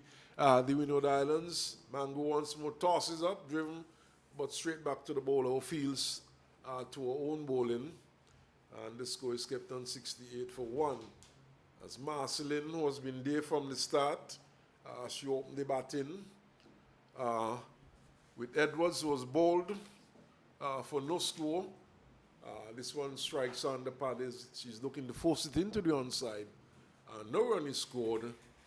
Another over comes to an end, and it's 68 for 1. And what a time for Water Cat to be going on with some 11 runs away, but of course protocols have to be followed. Yeah, the water break is normally taken an hour after the start of the game, so just about an hour has been completed, and the umpires are taking the water break. And maybe the Guyanese might hope that the water break could bring some sort of luck for them. They can probably get some wickets and put some pressure on the Windwards. But the way things are going for the Windward Islands, they seem to be in a very good position to win. They're just 11 runs away with so many overs remaining. It should not be a difficult task for the Windward Islands. The captain, Afi Fletcher, has been batting well. She has looked good, and she has been given good support by the keeper and opening batsman Marceline, who has settled in well and has been doing very good. So in terms of the bowling changes, as I said, a small score, you don't want to stick with one ball for too long, because you're not looking to restrict the batsman. You're looking to get wickets, and if you get 2 overs and you're not being threatening and not picking up wickets, then you should go to somebody else and just ring the bowling changes and see what impact those bowlers could have in terms of picking up wickets. But on the other hand, it still is a good batting strip, and the two batters for the Windward Islands have been doing well. They put their heads down, and they have batted well, and they would have batted the Guyana team out of this game, because making 78, and if you can have one batter go in there and batting well, putting their head down, then you certainly would put pressure on the opposing team, and that is exactly what would have happened here today. The Guyana team certainly did not make enough runs. Certainly, 78 was never really going to challenge any team. Interestingly, though, Gary, we have not seen any of the medium pacers for Guyana. Seemed they are all spin attack, because I would have thought that if there was a medium pacer, you realize that the spinners have not really done much. You could have given the medium pacer, if there's one in the team, a chance to do some bowling. Yeah, it's only 11 runs away, and to bringing in a medium pacer now might be the wrong time to do that. But maybe they don't have any medium pacers in the team. I'm not too familiar with the bowlers for the Guyana's team, but certainly we would have hoped that the captain could have done a much better job in terms of the rotation of the bowlers.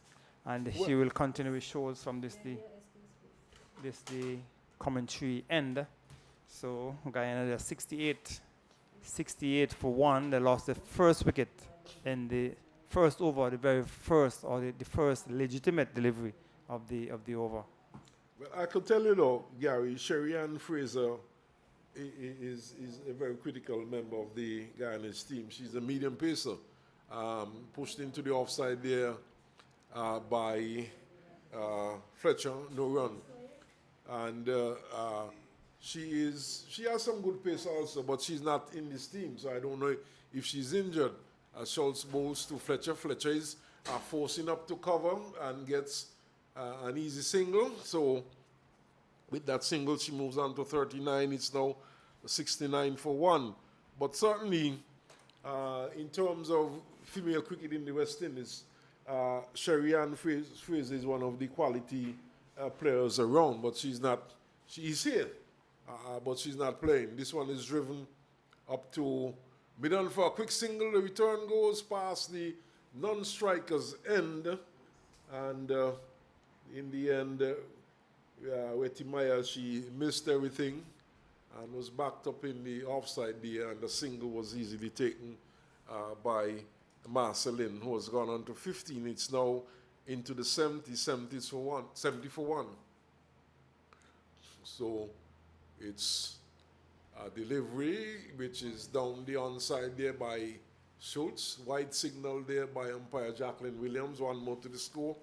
71 for 1. And certainly the fat lady singing now, Gary. Yes, definitely. But it's Schultz once more. This time it's gently pushed into the offside there by Fletcher. No one scored. I don't know if it was a tactical move on the part of Guyana, but certainly Sherry-Ann Fraser would have been sorely missed in this bowling lineup. Pushed into the offside, and a bit of fumbling there by the fielder, Williana Grimond, and allowing a single to be taken there by Fletcher, who with that single has gone on. She's gone into the 40s, and it's now 72 for 1. But certainly this has been a captain knocked there by Fletcher, and she has looked positive from the word go. Here is Marceline, who was defended, stoutly defending and defending well. She has given sound support to her captain, and at the end of the over, it's 72 for 1. So over number 21 has been completed, and the Windwards team, they are 72, is it? 72? 71? 71, so they're 8 runs away from the target. 8 runs away from the victory target of 79, and the Windwards certainly will be happy. Captain Fletcher has played a captain's role in this, actually 72. Scorers have corrected us, 72, the official score.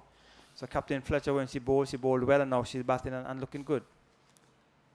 So Fletcher faces Mango, and this one she's swinging into the onside. It's going down towards the back of square boundary. Goes across the boundary ropes now, and it's 4 more to the score. So 76 it is for 1. And this has been a resounding, about to be a resounding victory here by the Windward Islands. I can't see them losing this match from here on in. Just some 3 runs to go. And just losing the 1 wicket, some 9 wickets to go down. As Mango comes in now and bowls to Fletcher. Fletcher is driving. It goes between cover and extra cover out towards the boundary. Lovely shot indeed. 4 runs there to Fletcher, and finishing in style. That's game, set, and match. So it's now 80 for 1, the Windward Islands, and this has been a remarkable victory. In fact, the players are out there still, I suspect that the umpires are probably getting some sort of confirmation. In fact, they are playing on. So I make it that the victory has been attained. The total on the far scoreboard is saying 77, but certainly, according to the official scores here, the total of 79 would have been attained for some time now. So the umpires, they're waiting for some signal. So handshakes are going out now, and it's all over by the shout in the Windward Islands. In fact, moving to 84 for 1 because after they had attained the score 80, right, the target was had before that last shot. They should have been called off the field before that. So they actually were 80 for 1. So I don't know if Afi Fletcher might feel a bit daunted because she would have scored a boundary after that and that would have taken her to the 50. But a good victory for the Windward Islands. They got to the target with just 1 wicket. And the Guyanese team, I'm sure, will have to go back to the drawing board and see what they would have done wrong in this game. What they would have done wrong is certainly they didn't bat well. And we saw some suicidal running between the players. And that would have led to the downfall of some of the batsmen. And Captain Charmaine Campbell, she looked good while she was there for the few deliveries, but she got out early, and that certainly put some pressure on the other batters for Guyana, and they were only able to manage some 78 runs. So congratulations to the Windwards team for winning the first encounter here in the West Indies Super 50 women's competition here that has been played in St. Kitts. So congratulations to the Windwards for winning a very good game here this afternoon at the Connery Sporting Complex. So Guyana, they were defeated by the Windwards winning by some 9 wickets. Yeah, certainly a remarkable victory for the Windward Islands team. Aided and abetted, of course, by some inept batting by the Guyanese team. We saw 2 runouts, 2 rather silly runouts. Really suicidal runouts. And then this was followed by some very poor shots by the batters for Guyana. And they never really tried at any point to build their innings, especially after they were losing wickets. And they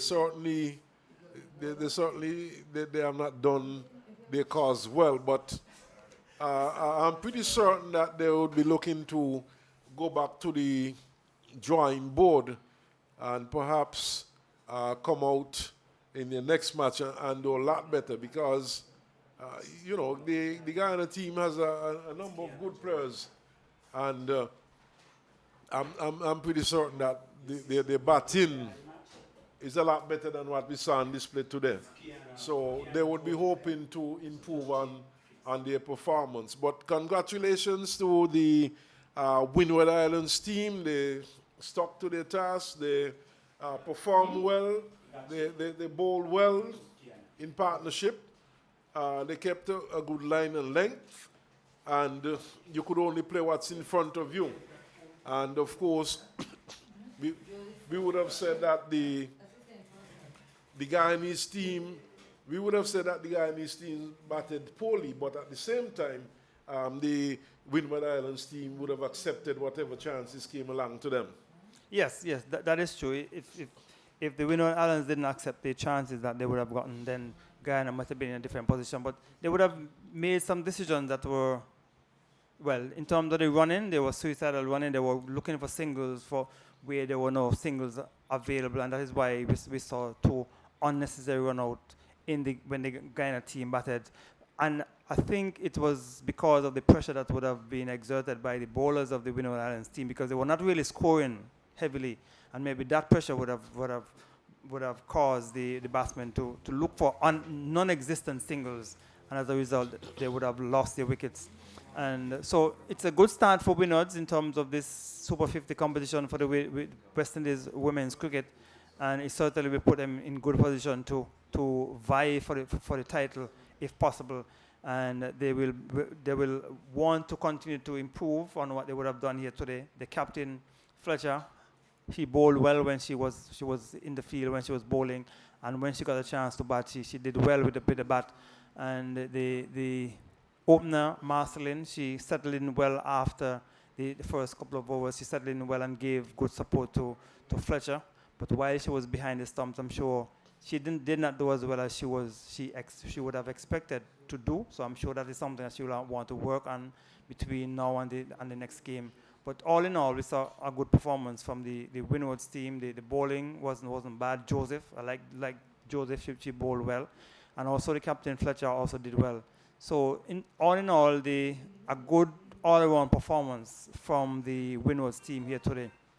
And Guyana will have to go back to the drawing board and ensure that their batters bat as long as possible, because there's no need to rush. You have 50 overs, so there's no need for no non-existent singles. 50 overs is a lot of, just 300 balls. You should tell yourself, I would like to bat as many overs as possible. And if you can do that, I'm sure you'll be able to make good runs. In terms of the other matches, none of the teams would have batted 50 overs. The Leewards would have been dismissed in less than 30 overs. Trinidad and Tobago batted 44 overs. They were dismissed in the 44th over.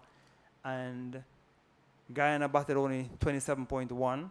And Windwards, well, they were not dismissed, but they batted for some 21, just over 21 overs. So in terms of the batting, Windwards probably would feel good in terms of the batsmen. The batsmen were able to bat in excess of 20 overs without losing more than one wicket. Yeah, but I wonder, though, Gary, if some of the teams are still a little confused. One wonders if they're thinking in terms of 2020 mode, going after the runs quickly. 50 overs is a long time. A lot of batting in female cricket, and you know, if pressure is building and you can't score freely, then you know they would have to just tough it out for a while and try to maybe rotate the strike, pick up singles. We saw Marceline for the Windwards. She was not aggressive. She was there a very long time. She opened the innings, but she was able to give support to her captain.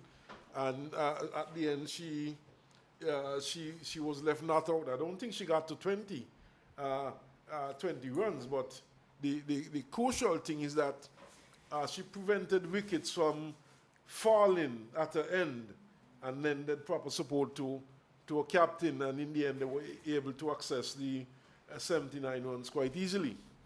Well, and the fact that the total was not a huge total as well was good for the Windwards and Marceline as well, because there was no need for any rush. So she would have analyzed the game, analyzed the fact that they only need 79 runs to win. You have 50 overs, so she can bat as slowly or as long as possible and try and accumulate the runs. It would be interesting to see if she would have batted first, how she would have been able to maneuver in terms of working the ball around to pick up the singles, or if she would have succumbed to the pressure of not being able to score quickly. So there are many different factors that will come into play when you're in the field playing, whether you're batting or you're bowling. But the good thing is that she spent some time in the middle, and that should give her encouragement moving forward, both her and the captain, Afi Fletcher, because being in the middle, you cannot make runs in the pavilion. You have to be in the middle, and that is what she did. And I'm sure she'll be looking to continue to build on the experience that she would have gained just batting here for the number of overs. She was in the middle for 21 overs. No other batter for this game would have done that. Right, so we tell you that the game here has been completed. The Windwards, they would have won over Guyana by some 9 wickets. Guyana batted first. They were dismissed for 78 in 27.1 overs. We have a top score of 19 coming from Reliana Grimond, and we had Joseph picking up some 4 wickets for the Windward Islands, and then Captain Fletcher, she would have gotten 2 wickets.